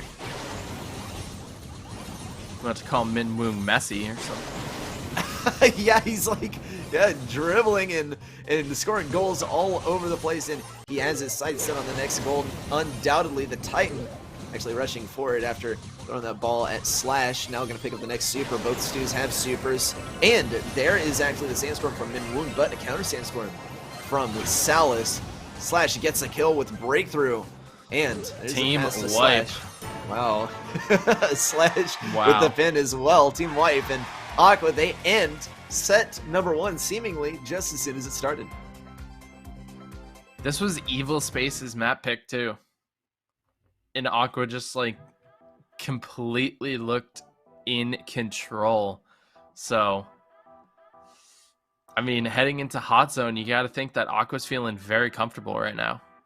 Oh, no doubt. I mean, between Heist and Hot Zone, though, I probably would be picking Hot Zone here, just because Safe Zone is kind of a frustratingly slow-paced map, and also the team compositions can be a little bit enforced there. Stu is absolutely in play. It's also one of those maps where you can lose to a team just based on, maybe a single misplay or a little bit of bad luck.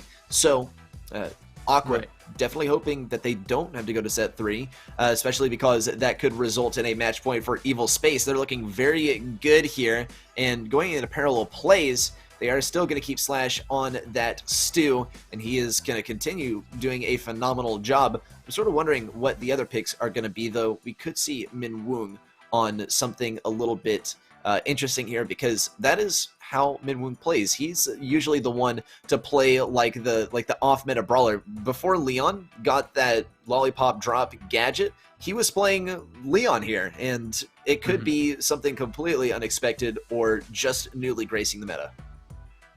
Yeah, I would think that based on kind of like Aqua's playstyle, that they might look to get a Sprout in here, and maybe we'll see a Colonel Ruffs come out from Min Woong here, which would be a little bit of an interesting pick, but we'll see how it's going to play out.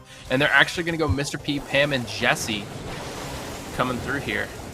Okay, well, now I wish that I had predicted that Min Woong was going to play Pam here, because I was about to say it, and then I was like, no, I don't want to sound stupid, so I didn't say it. But yeah, he is going to be playing the Pam here, and he is going to be Even the Mr. looking P for... feels like very interesting.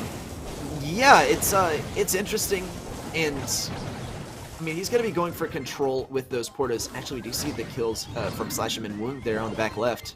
And Jigsaw does fall to the super from Soldier Boy.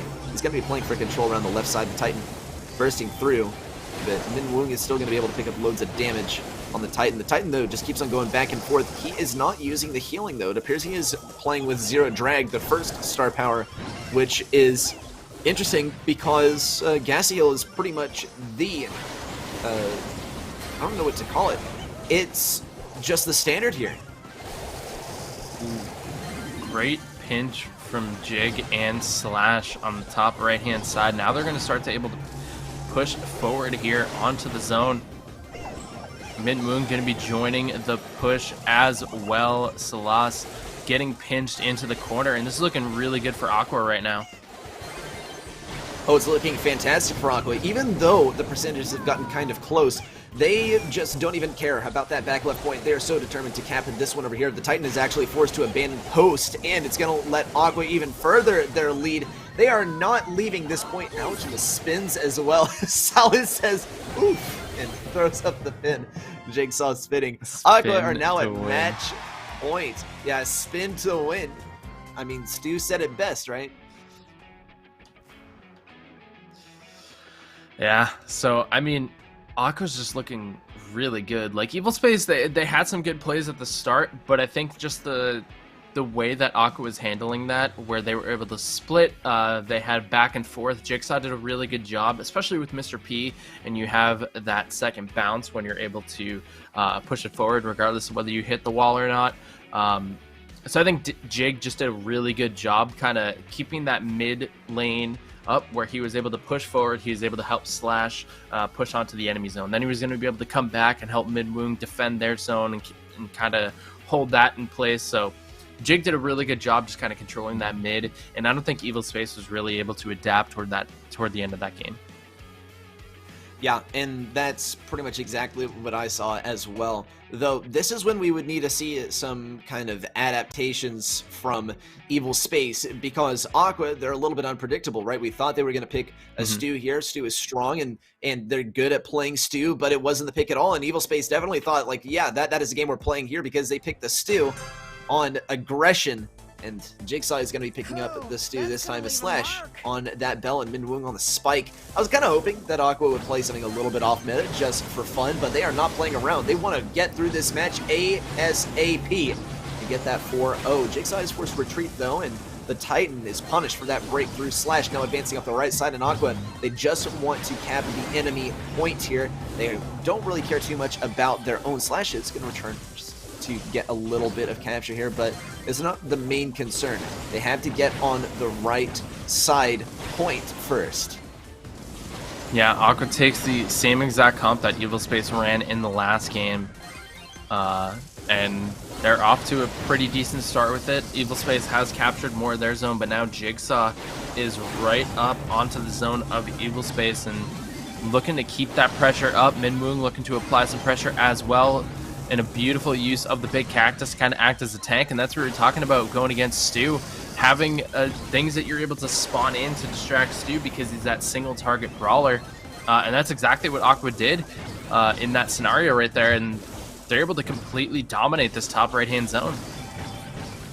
They do have domination over this top right zone, and Jigsaw and Slash are able to swiftly take out Solace and his turret. The Titan in a bad position, though he's going to survive for just a little bit longer.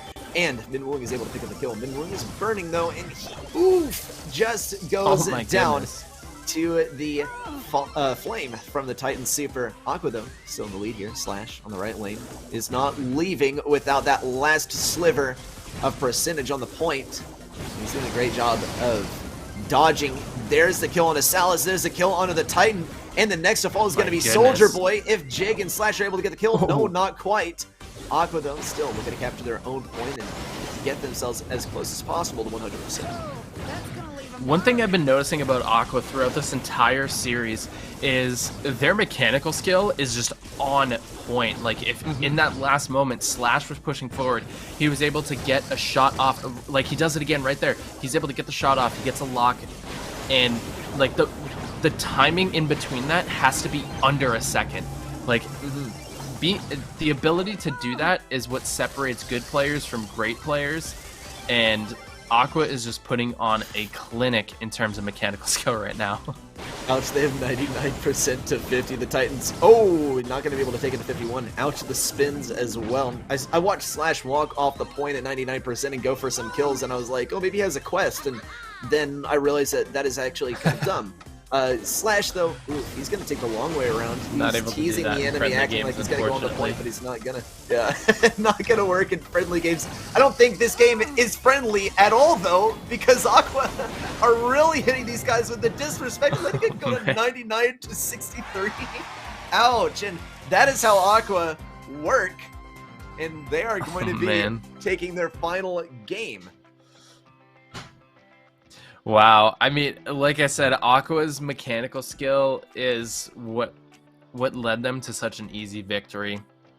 We saw it in set 1. Minmoon was able to get the shot, tap the gadget, able to put Evil Space to sleep, and then scored the goal right there. And then in that last one, Slash, able to do some quick finger work, able to shoot, get the lock, get another shot off to finish off. So the hats off to Aqua with their mechanical play right there.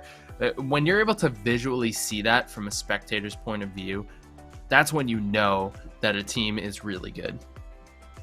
Yeah, I completely agree, and that is what is going to propel our most dominating team to that 4th playoffs spot in our, Brawl Masters next week, where they'll be competing for even more fame and even more glory than here. But it is not over yet.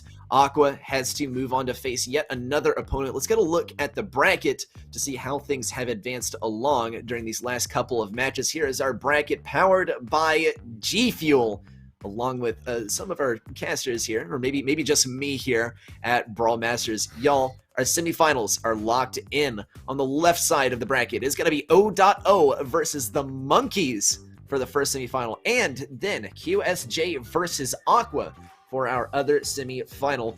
All 4 of these teams are absolutely phenomenal and are just prime competitors for that 4th playoffs spot. Anyone who advances to that grand final and claims the victory is absolutely deserving. They are all phenomenal players and phenomenal teams. Yeah, and looking at the bracket too, I'm only seeing 1-2-1, and it's Evil Space versus IX Academy. Everything else in the bracket so far has been a 2-0. Yikes. But, I mean, it does also show, right, that we are still, even though we have eliminated 3 dominant teams from Brawl Masters, and they are going to be going straight to the playoffs, there are more really dominant teams than just 4, but only 1 gets to advance to the playoffs, and we're going to find out who has the upper hand over their matchups as we get into the semifinals after a quick break. So we're going to be getting a quick break. Maybe during your break you can go and check out the WKBRL stream, because evidently something new has happened, but make sure you're right back here and ready for our semifinal matches after a short break.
Welcome back, everyone, to Brawl Masters. Guys, we are about to enter the semi-finals. O.O versus the Monkeys is right on the horizon. Yeah, and this is going to be the first time that we're seeing both of these teams play today, so this is going to be exciting. This is one side of the semifinals, and then on the other side will be QSJ versus Aqua. But for O.O versus Monkeys, they're just finishing up the draft right now, so we'll be able to see what maps and modes and brawlers are gonna. And as I say it, here we go. Ask and you shall receive. Can I get $1 million, please? Yeah, here. I got it right here. Oh, there it goes. Nice. Yeah. So Nice. for the bans, we have Brawl Ball, Siege, and Heist coming out, and then the maps we will play are Hot Zone, Bounty, and Gem Grab if necessary. Yep, and we have our brawler vans as well. Stu, whew, okay, you know, I think I had enough Stu action. He was zooming all over the place, and I think my eyes need the chance to relax a little bit. So no Stu here, no Gene either. Piper and Primo are banned out by the Monkeys, which does leave that Dino. It leaves Buzz available. We're also going to see Belle available, and probably going to see her make a splash here on parallel plays, though we've said that a little bit in the past, and we have seen our teams be a little bit hesitant to play her as well, so maybe even no Belle. I think we will see a Jessie here on parallel plays to start things off. What are some other brawlers that we might see? Leon is definitely a big possibility. Yeah, Leon is available. We've seen Amber a pretty decent amount on parallel plays tonight, so maybe Amber is a possibility. Spike we see a couple times. I think Buzz is also a pretty decent option on parallel plays. So yeah, there's plenty of options for these teams to pull out here. We haven't seen Sprout yet, and he's one of the brawlers that you typically see on parallel plays. Maybe someone gets a little risky and tries to go Mortis to counter any Sprouts we might see. So we'll see. We'll see how what these two teams are going to bring out. But it's a semifinals, last chance qualifiers. They're probably going to play it a little bit safer. They're not going to go for any like snipe comps or anything like that. I think they'll just play comps that are typically fairly consistent and leave as little room for error as possible. Yeah, and exactly, because there's really not much wiggle room here. You're in the last chance qualifiers, you're in the semifinals, the stakes are high, and also it's just a best of 3. It only takes 4 games for you to get knocked out and all of your effort to go to waste. So let's see. Well, it is going to be O.O to get the early game advantage. They have Fade over here on the enemy side, and I think because BSC is coming up, Fade has had to change his name from What the Dog Doing back to Fade. So nice change for us casters, because we know who we're talking about now. O.O, though they are still in control. Yeah, O.O off to a pretty decent start, and Toast and Fade able to get a really good combo onto Edlu over there. Lollipop drop going to be going through on the backside, and now it's Luffy and Fade trying to push forward in onto the Monkeys zone, and they are not going to be able to get Knight taken down. Fade goes in for the stun. A beautiful play from Knight, or sorry, beautiful play from Fade onto Knight to take him down. Yeah, great plays from Fade consistently throughout this match. He's going to have to pull out a little bit more, though. Monkeys are getting way more defensive around their nearest point, and O.O is being forced to play defense around theirs. Toast plops down that lollipop, and now he's just going to be this imminent force on the point. Edlu gets the angle on it, though, and takes it out. Fade gets a kill on Jorge Cruz, but is taken out in response. Will be respawning, though, and with eyes sharp, he's going to get a free super as long as he stays in range of Knight, and there is the super, but unfortunately he's not able to get up there. Pops a gadget anyway, and he's all the way over here at mid. Perhaps a little bit of zoning there with the gadget, but it didn't even matter how it went. O.O will be taking game number 1. Yeah, I mean, I think Fade's trophy count kind of says it. He's pretty good with Buzz. Yep. Yeah, he's played a lot with this brawler, and it's such a powerful brawler as well. Monkeys, yeah, they were not running the Buzz this time, and perhaps that is the adaptation that they need to make in the next game. Yeah, I mean, we saw Fade last week on Buzz as well, and he was making some phenomenal plays. So, I mean, if you're going head to head with Fade on Buzz, you have to bring your A game because he's just really good with this brawler. He probably knows this brawler inside and out. So, O.O looking very, very good coming out in that first game. Monkeys did make some really good plays, so we'll see how they adapt coming into game 2. Yep, let's see. It could be O.O to take set number 1 in a 2-0 sweep. Monkeys are going to be trying to put it into that, though. They're switching things up. They got the Crow now. There is still the super there from Fade, and he does take out Knight. Knight is playing Surge specifically for the buzz counter, but he's not able to get his super in time. Fade is able to get the kill on Jorge too. Fade is just going crazy, and this is something that we've seen consistently from Fade, is that he's just insane on this buzz. Knight, though, does pick up his kill and is level 2. O.O, though, they still have the lead. They have twice the capture of the Monkeys. Ooh, Fade able to get a beautiful pull onto Knight, and that's kind of exactly what he has to do. Fade is just chaining supers left and right, making it work for them, getting that percentage point that they need. There's a little 1v3 action for Fade right there, as O.O able to capture their zone very easily. Oh, beautiful timing on the jump.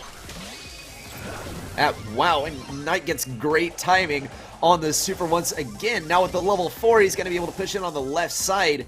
Luffy advancing over to the left, though, because he needs to help get this defense. O.O has a great lead, and they can just play defense for the remainder of the game. But really, it's just up to Toast and Luffy to play defense while Fade pops off on offense. Does get 1% of capture on the enemy point. Jorge gets slowed down. Toast is able to get in here, and unfortunately isn't able to keep himself alive with Invisi-Heal. Fade, though, he's lurking in the bushes, waits for Knight to make an aggressive play, but he's still going to get countered. No, never mind. Goodness. Fade is able to get the super as well, and Jorge goes down. Toast, it's up to him to start getting some capture on the enemy point now. How do you get that good? Fade is just playing so well. He's waiting for Knight to come out of that corner so he can just pull himself in. And there's going to be the pull. He waits for it too. He knows that Knight was going in for the jump and times the super perfectly. And this should be the game for O.O. Someone correct me if I'm wrong, but I'm pretty sure Fade just held on to his super for a little bit. So he flashed his super. You see that yellow circle underneath him, and you know, Knight was at such short range that as soon as he saw the yellow, that was when he had to react and use his super to avoid the stun.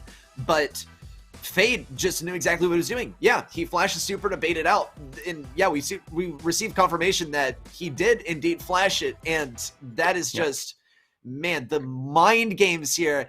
And you know exactly how the Monkeys are feeling after that. They play the counter, and they still get just shredded by Fade there. Of course, not taking credit away from the other members of the O.O roster. And man, what a dominating performance. Monkeys, this was their pick for set number 1 too. This cannot feel good for them. Yeah. When it's your pick, like you have 3 modes left and you pick one, you're kind of signifying that this is one of our most comfortable modes. Like this is the mode we feel like we can win. We want to carry that momentum. And O.O just kind of swung it back in their favor. We're heading into Bounty. Yeah, and this is where Monkeys might be a little bit more comfortable, even though it wasn't their choice, just because there's not going to be any buzz here, and they were seriously getting messed up by that in the last game, and they are going to take the early game lead. They're going to be able to pick up that blue star as well. Edlu will get a little bit of damage on the Fade. No kill, though. He will be picking up that next super pretty soon, though. Jorge gets taken down, and O.O is able to get a little bit closer to the Monkeys' scoreline. Jorge still trying to establish control in mid. Fade and Luffy forced to back up. Luffy doesn't want to fall here, as he is holding on to that crucial blue star. And Knight is a sniper duel here on the left side. He is a little bit outrange, which is something he's definitely going to have to consider. He does have the benefit of AoE on the end of his attack, though. He's not going to be able to get that first super off. It is very tough. There's the nanny super on the right side. It does bait Toast into thinking it's going to be him, but no, it goes on to Luffy. 80 health for Luffy. Perhaps a little bit early on the autofocus. Yeah, Jorge gets taken down. O.O takes the lead. Yeah, that was a really good play by Luffy as well. Like, the tick head was coming out from Jorge Cruz, and Luffy's shot hit the tick head first, and then the shot bounced over to Jorge and finished him off. So that was like perfect timing from Luffy. It was great timing from Luffy, but hopefully for the monkeys, he gets caught in a moment of poor timing. Ouch. Oh, Luffy gets a kill. And Edlu goes down. Jorge goes down. O.O so far in the lead by now. Throwing down yet another bear trap. And Knight throwing up the angry pin. And the kill onto Luffy is going to bring back a bunch of stars for the monkeys. It's possible to bring it back, but no. O.O advances the score even further. Yeah, there's no possibility for a comeback from this point. Not anymore. There was a possibility. They just needed to take down Fade and either Toast or Luffy because both had 2 stars. So that would have been the 5. They did have the blue star, but that was not the case. So O.O on to match point. Could pick up a clean 4-0 here. Yeah, and like I've already said, monkeys are definitely like terrified here as they have taken 3 losses in the row.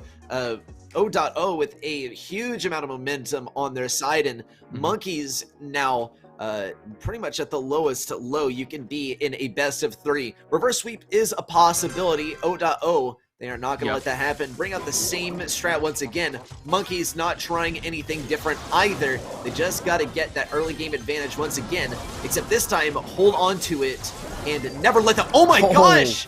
The double kill there from Knight with the rocket fuel. That is colossal. He does get slowed down by the bear trap, and the momentum goes back in the hands of O.O.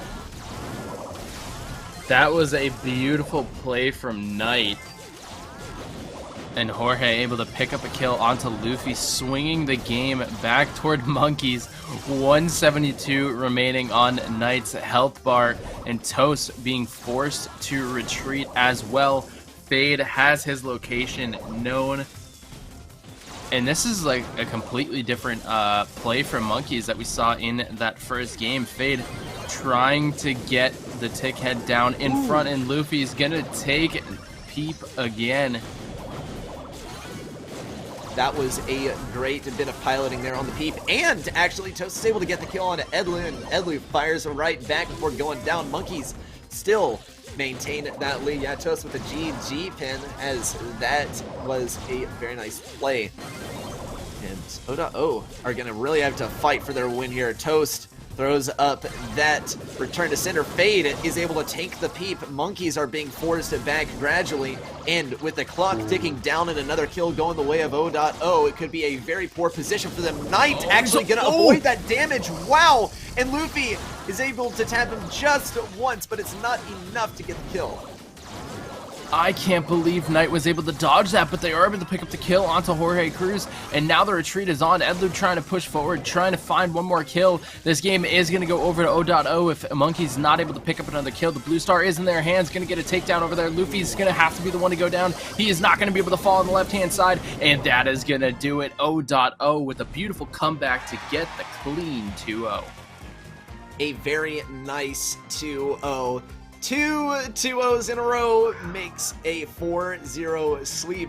Monkeys, they put up a very, very worthy fight. They're playing really well, actually, in my opinion, but it is O.O decisively in the lead here, and I absolutely have to hand it to them. I think that if we could have had 4 people qualify just off of the performance in the 3 qualifiers, then O.O would definitely be the 4th. But they are looking to claim their 4th spot the hard way now by taking the victory in these last chance qualifiers. They are advancing on to the grand finals, and our next match is going to determine who will be O.O's opponent, or maybe even O.O's food. It is all up to what we see in our next match to make that prediction. Yeah, so we're going to be heading over to QSJ versus Aqua. We've seen both of these teams play today. And both teams are looking really, really good. This is one of those matches that's going to be like really close, I feel like. So I don't know. It's going to be tough to say because Aqua has like historically has a better like track record in competitive play, like based on the name that they have. Mm-hmm. But the players from QSJ are still very talented players. So this is kind of like a more veteran team versus kind of a newer team that has been playing together very recently. So I think it's going to come down to team synergy when it comes to this matchup. I think it is going to come down to team synergy, and of course both of these teams have spectacular synergy. Also, we will be able to look at the bans and determine something from there. Mode bans are going to be Brawl Ball and Bounty from QSJ, and look at this, Aqua. I mean, completely skipping over the map selections. Aqua, they're getting rid of Gene, and they are leaving Stu open. So this is going to be an interesting game for QSJ because we saw Shine pick Gene every time, but now with Stu available, I think he's going to be picking Stu every time. Just a bit of foreshadowing, though. Back to our mode selections, full frontage. Yeah, so Gem Grab is out of the equation, so we'll be seeing Hot Zone up first on parallel plays, then heading over to Heist for Safe Zone. This is the first time we're going to be seeing Heist played out today. It's been in the map selections, but it's kind of been in that third slot, so we have not seen it yet. And then third set, if necessary, is going to be Nuts and Bolts on Siege. And like you said, the Brawler bands, we're going to be talking about Buzz, Primo, Gene, and Piper. They will not be able to be played here. And I think this is something Aqua did last time. They banned Piper out as well. So Piper, I feel like, is really only maybe viable on Safe Zone out of the maps that they're playing. So pretty interesting pick to ban there. But hey, Aqua might just say like, we really just don't want to play against Piper no matter what map it is. Even if there's a small chance, we just don't want to see it. Yeah, that plus, you know, it is a bit of a confidence ban because by banning Piper, you are decisively leaving something open for your enemy to ban, and you're also, you know, saying that that's going to be one less really strong brawler that that is going to be left in play. So in this case, right, it's between Primo and Stu. Okay, QSJ. So who are you going to get rid of? Who would you rather play against, Primo or Stu? And QSJ says we'd rather play Stu, and so they get rid of Primo. It's not a throwaway ban at all, but they in a way have thrown away the, you know, the opportunity to get rid of one of these strong brawlers, and I think it's a very like high skill cap decision. It could completely backfire is the thing. So Aqua, they know they're playing with fire, but they're Aqua, and I guess they kind of counter fire. Bad joke 101. But QSJ, I wonder how they'll handle that Stu opening. Yeah, I wonder if we'll see it come out from both teams. I think Aqua, last time Stu was available, they didn't opt to play Stu. They just countered the Stu. So we'll have to see if that's going to be the same decision here, or if, because it's QSJ, if they're going to actually play the Stu and more so work towards that mirror matchup and go for what it comes down to with the micro plays. And how, like, I feel like Aqua is fairly confident in their skill level that if it comes down to a mirror matchup, they feel like they'd be able to win that. Yeah, I think so too. It just comes down to mechanics in this situation. And it also comes down to team synergy, because at a point, you know, you pretty much have all the mechanics down. You can become an insane player on your own, but at the end of the day, it's a 3v3 game. You have to combine with your teammates to become something greater than just 3 players. You have to become a cohesive unit and be able to work together and create something larger than yourselves. QSJ really tying up with Aqua here on the percentage here. It is a slight lead for QSJ so far. Juan already getting that first super off. It is Wiseman to play the roughs to deal with Stu here. Slash is going to be breaking through. Juan just immediately puts down the gadget. He knows the drill, but Jigsaw and Min won't converge on him to secure the kill. QSJ, though, still very far in the lead. Yeah, they were able to pick up a good amount of percentage points on Aqua's zone. So Slash going to try to be able to push forward here. This is going to be a bit of a tough situation for them. And QSJ looking very solid. They are looking very, very solid. They have a decisive lead so far, and they've been doing a great job of defending their nearmost point for a while now. Zetsu is just not letting Slash pass. Slash is having to dodge so much. Shine is able to get the last laugh, and Minwoong now has to push in. He's going to compete with both Juan and Shine, really trying to dodge as best as he can. He's doing a good job. Juan and Shine kind of have an idea of where he is, though. Zetsu's there to finish it off. 1 minute and 30 seconds left, and Aqua have a lot of ground to pick up here. Yeah, if they're able to defend their zone, that will be very good for them to push forward. But at the same time, like, if Aqua wants to push, they need to push 2v3 because they have to have somebody to defend because they are just so far behind right now. Slash tries to go in and make a play and not going to be able to pick up the kill onto Shine. And now field promotion coming into effect from Juan. Minwoong going to be able to touch the zone a little bit there. And yeah, this is not looking good for Aqua.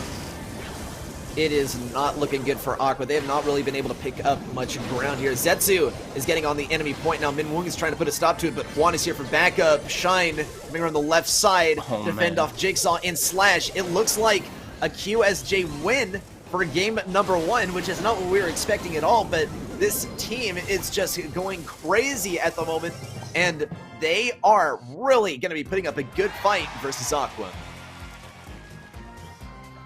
Yeah, that was a dominating performance from QSJ. They were able to get a really good first push off. And like you said, having a brawler that's able to spawn in some obstacles or spawn in extra targets to really go up against Stu, that's a key brawler choice from QSJ. And they even got to double dip it with Aqua going with the Leon. So Leon can target more than technically one at once, but he has like a very small radius, so he's technically a single target brawler as well. So they were just kind of able to double dip there and get a little 2-for-1 special with that Rust pick, being able to push forward and get early percentage points for them on Aqua's zone. Yeah, and I mean, just the beginning of that match, maybe even like the first 30 seconds of the match, it was pretty much over after that point because QSJ had picked up so much percentage on Aqua's closest point.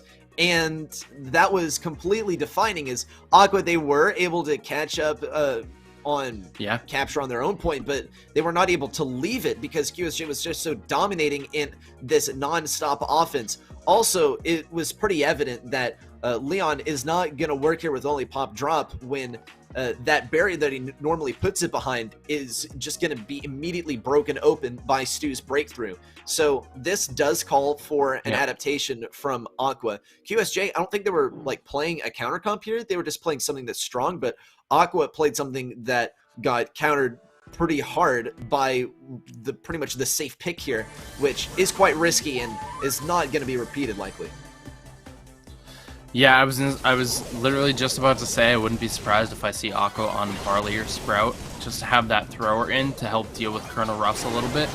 And that's exactly what they do. They throw Minwoong on to the Sprout, and it's Shine and Zetsu just really pressuring on the right-hand side. And QSJ tries to get aggressive, push forward onto the safe onto the hot zone onto Aqua's side, but they're not really able to get any ground there. Aqua's doing a really good job defending.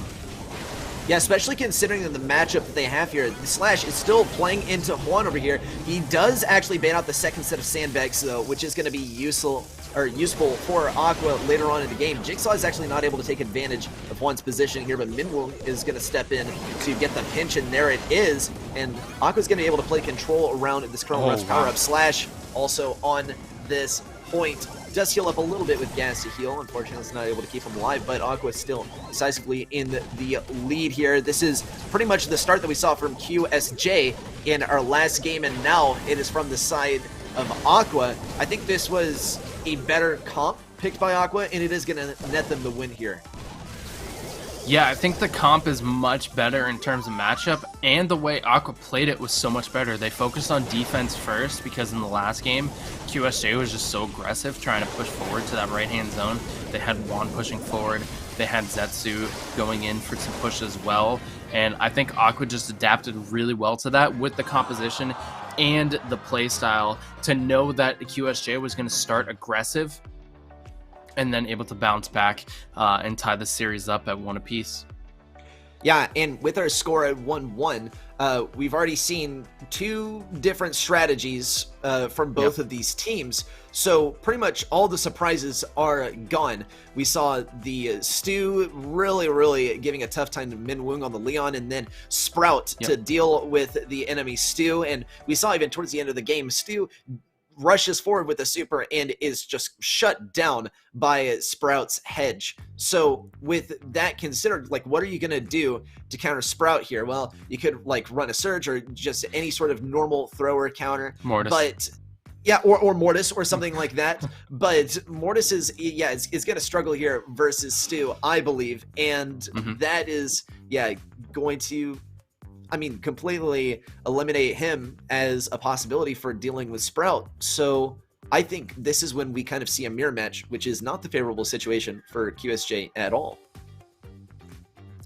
Yeah, we were talking about it earlier. I think Aqua just feels a little bit more comfortable if it came down to a mirror match because they know, like, they picked the comp. They know exactly what they wanted to run with it. So we'll see how this is going to play out. And it looks like it's going to be Aqua switching over to that Colonel Ruffs, and then Shine switching over to the Leon. So bringing out the Colonel Ruffs here, they now have that single brawler or single target brawler answer on the table for them. Okay, well, not quite the mirror match we were thinking of, but pretty close to it. Though the X factors here are going to be Minwoong on that Colonel Ruffs, as you said. Zetsu is going to be switching back over to that breakthrough Stu, and he's just so dominating. The sandbags can't even stop him. He is not even going to waste his time with him, it does not appear. He's just going to go for a slash and then dash out. Jigsaw actually is able to pick up the kill, though, and Aqua is going to be able to claim their point as their rightful own. Pretty soon, though, they're going to have to turn their attention to Shine on the furthest point. He's going to be ready for this defense, but he hasn't really had to defend much yet, so we haven't gotten to see how he's able to perform on the Leon. Aqua still doesn't keep up the defense, though, is a 2v3. Minwoong is forced to use those sandbags, and Zetsu is able to make short work of them and rotate up onto the top right side. Yeah, I'm kind of surprised that they don't have Minwoong heading over toward Shine over there, or at least sitting in the background and trying to build up one of these, either Slash or Jigsaw with that field promotion. Slash going to be pushing forward, goes in for the dive, able to find the walls there, but not able to take Shine down. Shine now invisible, pushing forward with the Invisi-Heal, going to be able to take Slash down on the left-hand side. No, just barely escapes instead. And right now, Aqua looking for an opportunity to push forward here, and here comes Minwoong, and this is exactly what I feel like needed to be done. Minwoong on to the point there, and they're able to get the points that they need, and it is a tie game right now. It's 50 seconds left. 50 seconds remain. It's plenty of time to work with. And Aqua, they do have Slash all powered up here, so this is a nice advantage for them. Jigsaw, though, gets taken out swiftly by Zetsu, and he retreats back into the bushes. It's going to be a forced defense from Slash 1, and Shine trying to sneak in. Shine is slowed down, but he's not even targeted. Slash is not going to get hit by the damage jam from 1, and Jigsaw is going to be forced to run to the enemy point. It's all about defense for Aqua now, as Minwoong is taken down in such a strong position for QSJ. It looks like it could be a QSJ win. Yeah, Slash couldn't get the final shot onto Zetsu. Zetsu was just dashing around, doing everything he needed to do to stay alive, and did exactly that. And that was the difference in the game. Shine is just standing on the point with the Invisi-Heal, able to get the final percentage needed. And the game is right. Star player was Zetsu, hands down in that matchup. Just played that so well. And to think that we were even a little bit suspicious of the intentional like allowing of Stu to be played by QSJ. They had the final say on that last brawler to be banned, and they chose Primo over Stu, and it's for clear reasons. They wanted to play Stu, and Aqua, they wanted to play Stu, but I feel like usually they're playing Stu into a team that is like, you know, a little bit afraid of Stu, and Aqua is able to like kind of finesse it into the brawler pool. But QSJ, they do not shy away from it at all, and the reasons could not be more clear. We're going to be moving into safe zone for our next set, and Stu with breakthrough is great for the right lane, but Brock is just as good for getting that wall break onto the right lane and getting even longer range control. So that plus incendiary on the safe is so dominant, so we could really see either of these, or maybe even both of them on the same team. Yeah, I wouldn't be surprised if both end up coming out and they go for more of a long range comp. Like I feel like when we're thinking long range comps, the first comp that comes to mind is going to be Stu, Brock, and Bell coming out on this map. Like those are just the most dominant long range brawlers on this map, in my opinion. So I think that's where it's going to come to if they end up going long range brawlers, which means Colette probably won't be an option here. Yeah, it is just not an option. Too many longer range brawlers that Colette is not really able to hold her own versus. QSJ is playing the comp. Stu, Bell, Brock. Stu, Bell, Brock. In fact, there it is. QSJ, yeah, they know what's up, right? Brock is good here. Stu is good here. They're both good for wall break. Twice wall break means twice the control free from those gadgets. QSJ getting rid of those walls, but Aqua, they are not really concerned at all. Jigsaw pops a gadget and does get the kill. Min Woon gets taken down in the process, though. Aqua's still looking for that first bit of damage. Able to get a couple of hits off on that safe. Slash still trying to deal with Shine here. There's the pinch. Probably Shine, no, not going to fall quite yet. There he goes. Slash. And Slash is on the safe now. Yeah, Slash just getting a little bit of chip damage here and there. Slowly but surely taking it down. Stu isn't the one you want fully on the safe. He does like 3 to 4%. So, but hey, it's still damage. Yeah. Damage is damage, but Slash is dead. Unfortunately, he'll be returning back to the respawn, and yeah, there goes Min Woong as well. Backline has fallen, and QSJ is able to turn this defense into an offense, but Zetsu actually rushes back, and if I'm not mistaken, Zetsu is actually running the first star power. Yes, in fact, he is running the first star power. I wonder if Slash is, we'll have to pay a little bit closer attention to see if he is. Though turning our attention to the right side, Shine is trying to pick up the kill on Min Woong, or Jigsaw. It's going to be Juan to pick up the kill on Min Woong. Slash falls as well. QSJ now has an opportunity for an offense. Yeah, Juan tried to get a little bit of damage, but actually wasn't able to connect onto the safe. So a few missed shots coming out from QSJ there to potentially swing the game back in their favor. Shine's going to be pushing forward here, opting to go with the super onto Min Woong instead of holding it for the safe. Slash going to be diving in, pushing Zetsu back, and this is looking really good for Aqua. It is looking pretty good for Aqua. They just got to keep up the defense, and so they do. They even get a little bit more percentage knocked off of that save. It is Aqua to take game number 1 and save themselves from the early match point here in set number 2. That is really one of the hazards with playing best of 3. I've said it before, I'll say it again. If you lose game number 1 in set number 2 and you also lost set number 1, buddy, you're going to match point, and that is a really tough spot to be in, both competitively but also mentally. Yeah, Aqua doesn't want to put themselves in that situation, so they're coming out swinging there. They looked really comfortable on this map compared to Hot Zone, which, coincidentally enough, Hot Zone was Aqua's pick. That was the map that they wanted to start on, and they weren't able to close it out. But now they're coming into Heist, and they're looking much better on Heist than they were on Hot Zone. So it's going to be interesting to see how this second game is going to play out, and then if we need to see Siege if necessary, it will be the first third set that we're watching on broadcast. Outside of that, there's only been one other set 3, and it was Evil Space versus IX Academy in the round of 16. So We'll have to see if QSJ going to be able to pull out the reverse sweep in this set, or if Aqua's going to send it to set 3. I don't know. Taking a look at our comps here in the mirror match, it is going to be a tough one. It's going to come down to who has the better team synergy and who has the better skills mechanically, and we've talked about how this is a situation that favors Aqua, but this is QSJ's opportunity to prove us all wrong, and they are already getting a bit of momentum. Shine is going to get some shots off on the safe. Just a little bit of damage from Jigsaw, and well, that's not going to really mean much. He does get the opportunity to back up. Minwoong pushes back up to mid, and it is a mid fight once again, though Aqua is in the pit.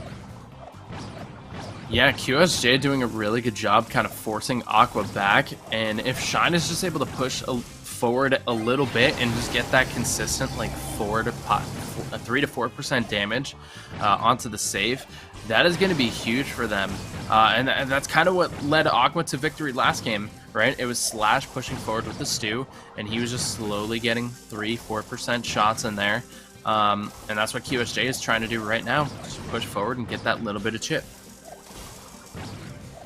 Just a little bit of chip. That is the name of the game here on Safe Zone. And QSJ has definitely been playing that game, but Aqua needs to start playing the same game as QSJ as we approach the last minute of this game. Slash still trying to push up on the left side. He is playing into Spike, which is going to be able to deal so much damage versus him, and also outranges him quite a bit. It is a bit of a struggle, though. There comes a little bit of damage on QSJ's safe, courtesy of none other than Jigsaw. Jigsaw still pushing in. Shine slowed down, and there's the immediate kill on a Shine. Minwoong now is able to push up mid. He's going to take a little bit of damage, though, from that bear trap. There's the mark on a Zetsu, though, and this is going to make things a little bit easier on the right lane, but it's not going to net any more damage for Aqua on the safe. 20 seconds remain, and still Aqua needs more damage on the safe. Yeah, 10% is going to be the key here. Aqua's going to try to get some pressure onto this backside, but at this moment they might just try to push forward and try to go for a 3v2 situation and get a little bit more damage onto the safe. It's going to be a base race. I just don't think Aqua has the damage to do it. They don't. 31% is going to be the difference right there. QSJ able to bounce back and tie this up at 1 apiece. And it's heading to game 3 yet again. That is quite stressful because QSJ, they are about to eliminate Aqua if they can get the win here. And even though it was a narrow win, a win is a win. It was much more dominating by Aqua in game number 1. And I think they were, pretty well able to predict what QSJ was going to play. So comp switch up here, I think, is going to determine who gets the win. QSJ were able to win in the mirror matchup, mind you, and what we've been saying all along is that the team that has better mechanics is going to be the one who wins the mirror matchup, and by that logic, QSJ has the better mechanics. It is a little bit mind-boggling for me still, but I mean, we're going to be forced to accept it if QSJ takes the next win and advances to the grand finals. Yeah, so here we go. We're going to be hopping into game number 3 here, and it's looking like the comps are going to stay the same. Mirrored comps coming through. Okay, mirrored comps. Zetsu with the gadget on the right side. Aqua's got to be feeling like confident to stay with the same comp, even though they just lost by about 31%.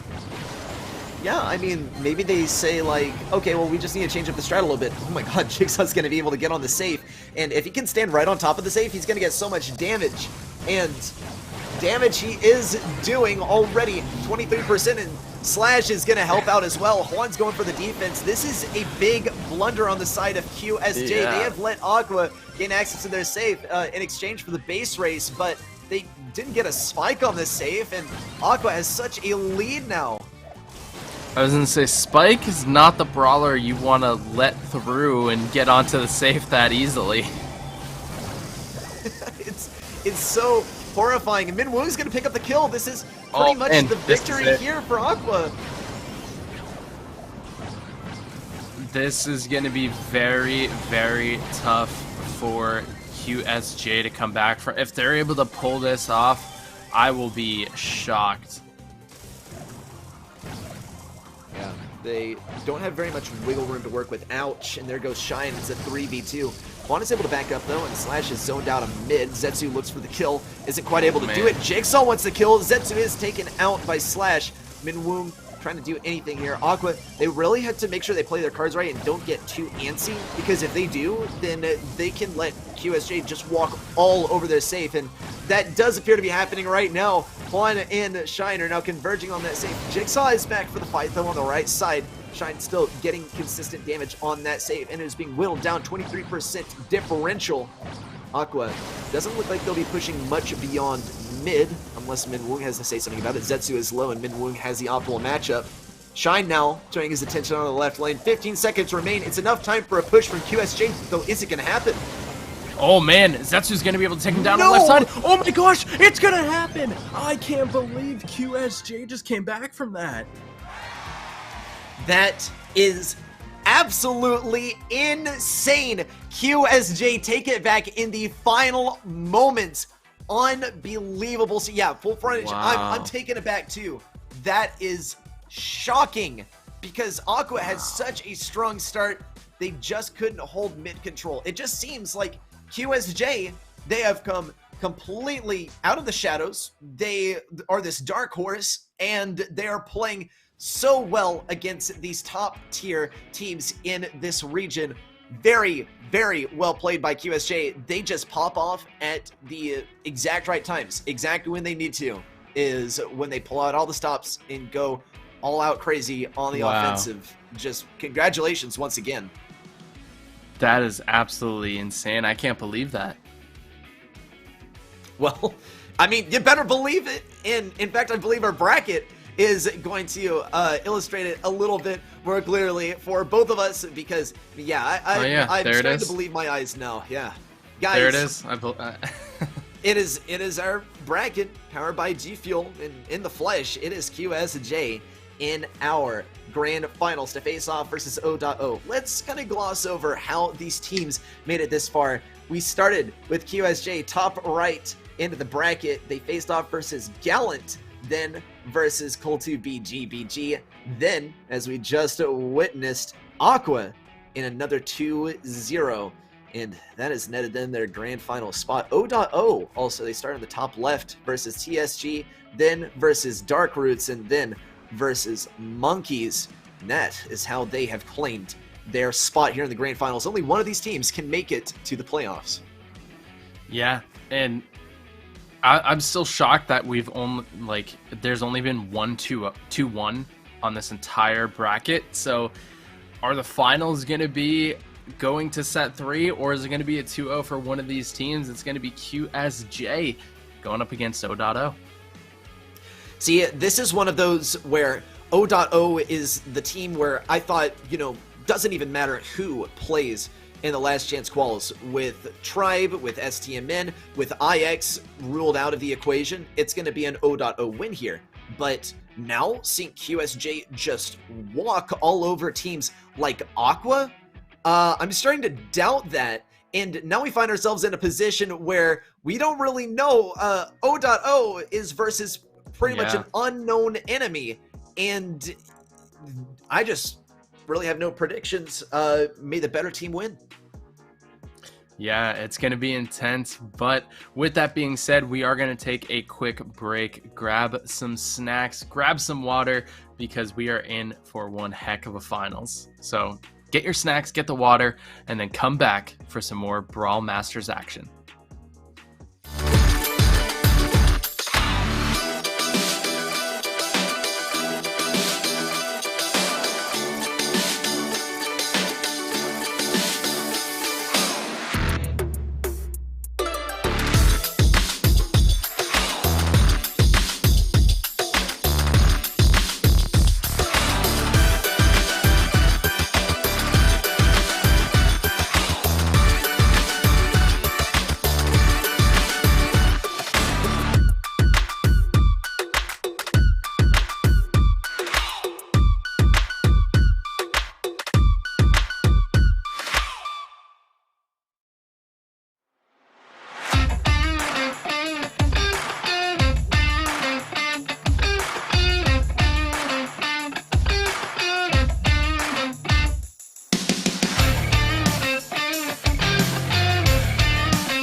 Welcome back, everyone, to Brawl Masters. We are going to be getting into the last chance qualifiers. Yeah, that's right, full frontage. And I'm this ready. is going to be. Hey, wait, that's my name, man. You can't take that from me, okay? Full frontage. He's ready. Yeah. I'm excited ready. to start. You're obligated to laugh. Yeah, I'm excited to begin the last chance qualifier grand finals. No, with that out of the way, this is going to be fantastic. O.O versus QSJ. Yeah, we've seen both of these teams play throughout the day. We've seen them play throughout the past few qualifiers. And coming into today, it was O.O who is probably the favored team.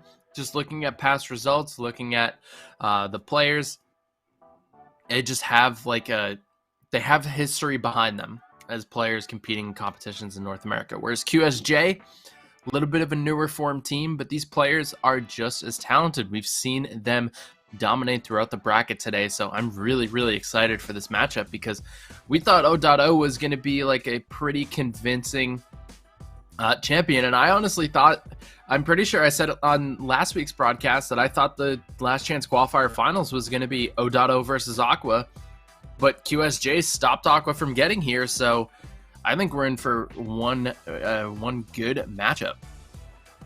I completely agree. And also consider these two teams, right? O.O and QSJ. QSJ, as you said, newer team, and O.O kind of newly ascending to the top of NA. I mean, the players from O.O have been in the competitive scene at very high levels for a long time, but it is pretty much the first time that all these guys have come together and formed what is really a legitimate contender for like a top 4 in a team. So both of these guys are just ascending to stardom out of nowhere. Neither is super documented. They won't be able to use that to their advantage. It all comes to what we know about the particular players on each of these rosters. Guys, we have the mode, bans, and the map selections from our draft mode flying through. Yeah, so we're gonna wow. So we're gonna have Brawl Ball and Siege being banned out from O.O. Bounty is going to be taken off the table from QSJ, and then Parallel Plays is going to be the first map that we're going to be seeing. Gem Grab on Double Swoosh. I think we've only seen one set of Gem Grab today, and then Heist for Safe Zone to wrap things up if necessary for that third set. Yeah. And also, let's take a look at our bans. We have the Stu and Gene ban from O.O. QSJ, they're getting rid of Buzz and Primo. So this still leaves Bell open, as well as some other brawlers that have been popular bans today, like Piper. I'm still not really over that one. I just think it was kind of weird.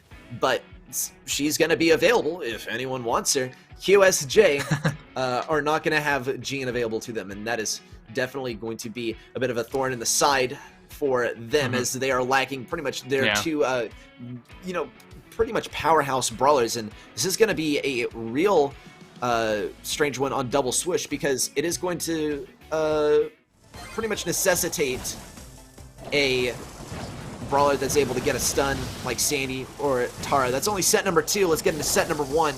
O.O are bringing out Toast on the Leon, and QSJ are opting for no Leon at all.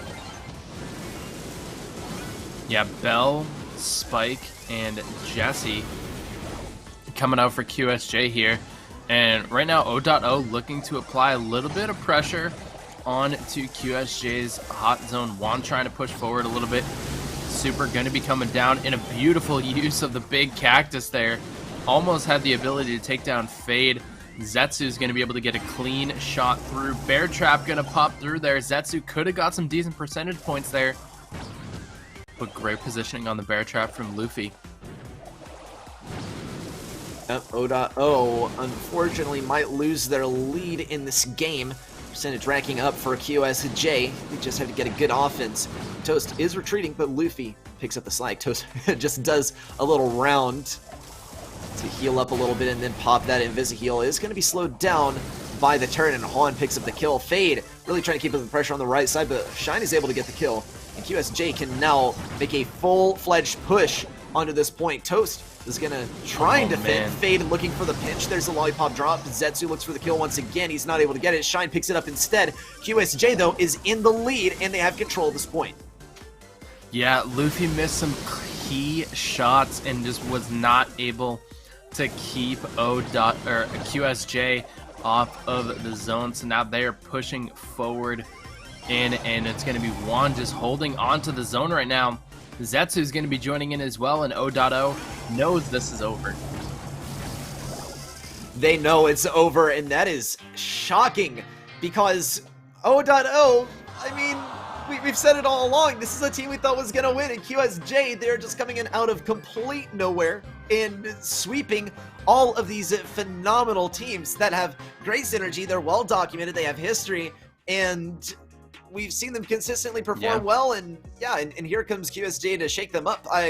If QSJ advances onto the playoffs, I have no idea how that's going to turn out. And part of me hopes that it happens, but still, both of these teams have an entire match ahead of them. QSJ could net themselves a win in set number 1, though, if they're able to channel that energy from game number 1 into game number 2. Yeah, QSJ was looking really good there, and I think one of the key moments was Luffy missing shots. He had some shots going through. It was a 1v3 situation. Everybody on QSJ was pushing forward and just was not able to connect any shots and let QSJ get on the zone, and that was that. So here we go, hopping into it. Looks like O.O is going to be sticking with the same comp. Yep, same comp. QSJ is going to be changing things up. They're picking a Leon of their own. Toast was pretty effective on defense as Leon, so QSJ taking a note out of that book. It is going to give a little bit of trouble to Fade. Fade tries to get rid of that turret, though, and he does actually get rid of the lollipop with the super. Shine's still able to pick up the kill, though. I really want to focus on Shine here, because Shine, Shine, I think, gets a really bad rap, but he is obviously such a mechanically skilled player. He wins so many 1v1 matchups. It is just insane, and he's been performing so well on defense. Let's see how QSJ is able to flex on the offense now, as Shine can't really play defense anymore and advance his team towards victory. They are down 1%, and they need to step on the enemy point. Yeah, 1% I've seen it be the difference in Hot Zone before, so you have to play it very, very carefully. Fade trying to push forward. He's going to get onto the zone and grab a couple more points and just extend that lead by just a little bit. We'll see. This is an opportunity that QSJ had in the last game, and they were successful with it. If they're able to get a little 3v2 situation onto the zone here, they might be able to put themselves in a really nice position, but O.O is not budging at all. Yeah, O.O keeping up the defense. Toast strong while he is invisible, but with the damage amp over his head, he's two-shot by Zetsu. 1777 health left, and ouch, takes so much more damage from the reflected shot off of the lollipop, and QSJ now takes the lead.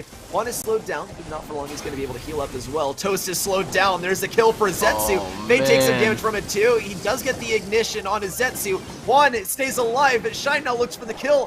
Fade gets taken down just barely as Shine hangs on for dear life, and Toast pops that last lollipop drop. Shine and Juan take it out. QSJ so far in the lead, it just doesn't look like O.O can bring this back.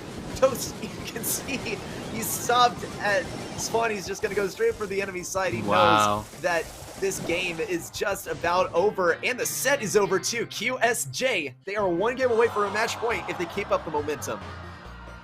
That is crazy. They played that so well. They were able to apply the pressure at the perfect moment, catch O.O off guard, and just force their way onto the hot zone. That's exactly what they did in the first game. They looked for that window of opportunity to get a 3v2 or 3v1, and as soon as you're able to take that one person down, you have the ability to just snowball the push there, and that's what QSJ did. They were looking really comfortable on that set. They were looking so comfortable on this set, and they still, switched up the comps even, and they just look so comfortable on those brawlers, and I just find it shocking because, I don't know, Leon is so new in the meta, and then we see Shine playing this way on Leon, and yeah. I mean, really, the words have been taken out of my mouth, and full frontage, I'm gonna hand it over to you because I'm so speechless at the moment at how well both of these teams are playing, but more notably at how QSJ is performing. Yeah, it's QSJ is looking like a top tier team right now. They're on it. Their microplay is really solid. Their adaptation to how the other team is playing mid set is really good. They're just overall looking like this next set is going to be going over to them pretty convincingly. Yeah. It'll all come down to how game number 1 goes, and this is where I believe O.O could have the upper hand. QSJ, this was of course their selection for set number 1, and O.O got rid of some of the power players that QSJ has up their sleeve. No Gene and no Stu. And, well, QSJ, they're going to be opting for the Bell mid here, which is very interesting, and they're also going to be making use of Lollipop Drop to allow Shine to push a little bit forward here. And Toast is going to be looking for really anything to get Shine, but he's going to be looking for that pinch on Zetsu first. This is going to enable someone to push up around the left and potentially gain access to that Lollipop. Fade actually is able to get the burn on the Lollipop and now advance up the right. This is looking very, very powerful for O.O off the beginning of the game. Yeah, O.O just looks so much more comfortable. Ooh, Zetsu able to make a play, but he's going to get slowed down by the bear trap, but the Invisi-Heal is going to be clutch. Oh my goodness. Sneaking in and taking the gems out. Shine forcing a push back into the mid as Zetsu sits on 6 gems. QSJ now has mid control. I can't believe that. Zetsu's getting really aggressive, going to drop the Invisi-Heal there as well, and now just pushing up onto that left-hand side. He does have the target on his back, so yikes. Yikes is correct. QSJ might bring this one to match point, though Zetsu goes down. Luffy's on such low health, though. Is Shine able to get the kill? Yes! Toast is so dominant here on the left side. Is he going to be able to escape now? That has completely changed. His Swan rotates over to mid. Zetsu now looking for the kill, and Toast falls. QSJ takes the lead, and Shine is hanging up for dear life. Fade is maybe going to get the kill. Luffy gets the kill on Zetsu, and QSJ restarts that countdown once again, picking up the gems. Yep, they're all sitting on Shine right now, and this is looking so good. 5 seconds remaining. I don't think Luffy's going to be able to do it. He can't, and QSJ 1 game away. That is just completely shocking. I think O.O could still get the reverse sweep, but we're looking at 3 games in a row won by QSJ. It has been so dominant as well. We saw some signs of life from O.O on towards the beginning of this first game in Gem Grab, but after that, just all the pieces started to fall into place for QSJ. They have some wiggle room here. QSJ, they just got to win 1 more game in this set. Yep. They have a couple of opportunities, but are they going to be able to do it is the question. If there's a team to do it, I think it's O.O. This is the team right now that has a possibility to complete this reverse sweep, so we'll see if it's going to happen. They looked really good in the first half of that game, and then things just kind of slipped away, and O.O going to be sticking with that same comp, so the comp's coming back. Yep, they are coming back. QSJ still sticking on this. If it works, or I guess if it ain't broke, don't fix it, right? That's the phrase. It wasn't broke, so they're sticking with the same stuff. Fade, though, gonna pull the same move and get the burn onto that Lollipop, as well as Leon. Fade still staying in this right side, and Toast and Shine kind of playing the game of chicken. Toast throws another bear trap up at mid. 2 gems on the side of Shine. He's going to heal up just a little bit. Luffy is slowing him down in that regard. Shine is able to peek his head out just a little bit. Fade that gets loads of damage, though. Zetsu, despite being invisible, Fade knows pretty much exactly where he is and is laying down the fire. Thick. QSJ barely in the lead. Yeah, and Vizahil going to be coming down for Zetsu there, and he's looking for the push onto Toast. Oh, and Toast misses the shot. Oh, Zetsu could have got a little bit closer. I think he panicked when he saw the shot and just tried to get too aggressive. But if he didn't take those shots, he would have been able to walk right up onto Toast and take him down. Yeah, well, let's see how both of these teams handle the last 2 minutes of the game. Zetsu's looking for the kill on Fade. He does get burned, but it's just a necessary sacrifice. Toast is hanging out here on the left side, and it was almost a guaranteed kill for Juan. He just didn't really know where Toast was, and this is going to give a great opportunity for O.O to push up here. Toast also just kind of dancing around those bear traps. Does trip one, but no one's in position to take him out. Juan throws the super down on Toast, and he's slowed down quite a bit, but he's still able to retreat. 8 gems for QS, or for O.O. It's so close here for Plunge. Yeah, the plays that O.O were making with keeping the pressure on, they're going to be able to start the countdown here, but they can't just walk away. It is 9-10, and now QSJ going to be able to tie it up. This is going to be so intense. Whoever is able to get mid control right here. Let's see, Zetsu going for the aggression, and oh my gosh, Toast looking really close. Luffy able to pick up all the gems, and Juan is there, able to get the takedown on the left-hand side. Gem is in the middle. Countdown now going to start up for O.O, but again, you can't just retreat here because QSJ going to be able to pick up the gem. That was such an amazing recovery there by Luffy after Toast went down, but O.O, they bring it back. Guys, this back and forth situation with the gems, it favors O.O because when that 15th gem spawns, it is going to spawn on O.O's side, and there's just no more gem grab after that. 20-second countdown now. That countdown on the screen hardly means anything. A new foe is about to appear. It is that 15th gem. QSJ, are they going to be able to grab it? Juan is having to go in. Oh, the takedown! Fade gonna have to pick this up. QSJ is oh my goodness, not in the lead. It's so tight here. No, they're gonna be able to take this. Zetsu! Oh my goodness, that was the most insane game of gem grab that I have ever watched. That was so insane. It came down to the very last second. Oh my so many gosh. players just like playing the game of, you know, of safety and waiting in the bush, and just complete deadlock there, and just at the last moment, all of the stops that get pulled out.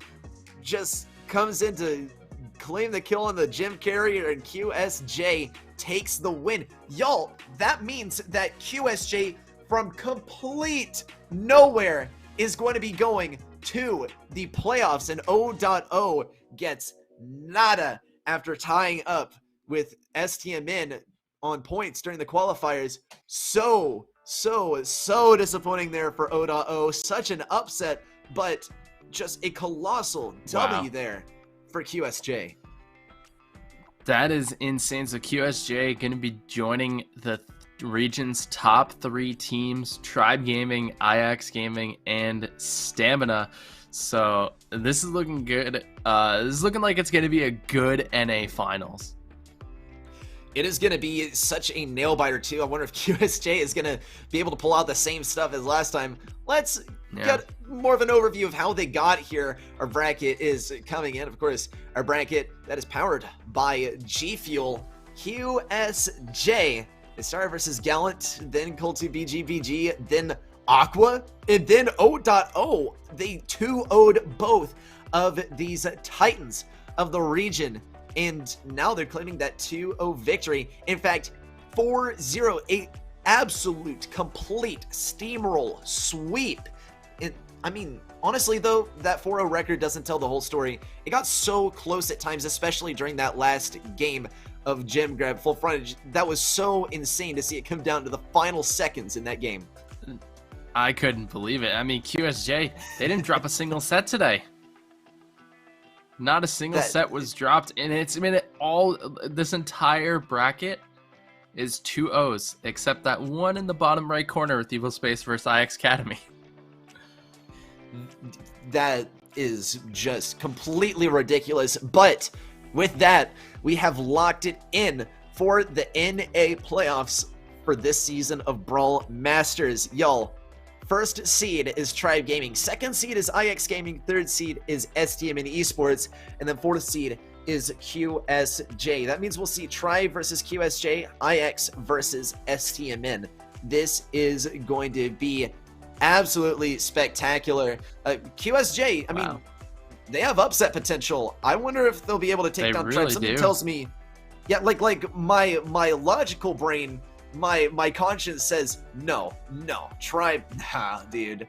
But I mean, they beat O.O in a 4-0, and they took down Aqua too in a 2-0 victory. And those teams have beaten like Tribe, IX, and Stamina. So O.O and Aqua are not easy teams to beat, and the fact that QSJ can come out on top of those teams, Tribe, IX, and Stamina are probably watching this and saying like, these guys are good. We have ourselves a playoffs. Yeah, and you know, QSJ have definitely earned their respect in the region by taking down these fantastic teams. But as you said, they're now gonna have to face up against, you know, the real big boys. This is, I mean, not to detract at all from their accomplishment, but we were missing like 3 key teams from this tournament. And we have not seen how they perform. All we can do is kind of draw some assumptions about, you know, well, maybe they're better than STMN by proxy because so-and-so beat them and they beat, you know, so-and-so. Okay, but regardless, that is our champion, QSJ, now going to the playoffs. Yeah, it's going to be an exciting playoffs to watch. I'm excited to see what QSJ can do, if they're able to bring it to Tribe, or if it's going to be the same story we've seen in North America, that the 3 teams that we see will remain at the top in complete dominating fashion. Yep, and I mean, as we said, that does it for Brawl Masters Last Chance Qualifiers. Up next, we have the playoffs. Is going to be the same time, same place on Twitch or YouTube to watch who is going to be taking it back the lion's share of that amazing prize pool. It's going to go to one of the phenomenal teams that we witnessed earlier. So with that, want to make sure that you guys are all tuned into the Brawl Masters socials, whether it's on Twitch, YouTube, or Twitter, Instagram. You can get updates beforehand. Also, there will be polls to see which maps y'all would like to see played in the playoffs. So it is a viewer's choice for this one. Democracy. We love democracy. This time it was a random number generator. Yeah, totalitarian choice by the RNG, but yeah, it is going to be y'all's choice to see which maps are played in the Last Chance Qualifier. Also, of course, a thank you to G Fuel for keeping us running here at Brawl Masters, and a thank you to Tasty Bacon behind the scenes running everything. We love you, man, and maybe a little bit of thank yous in chat for that guy as well. But full frontage, anything else to add? Just phenomenal games today, and like Reddy said, next week, same time, be here, because you're not going to want to miss the finals. You won't want to miss it at all, guys. This has been Brawl Masters Last Chance Qualifiers. It's been great having you. We'll catch you next time for the playoffs.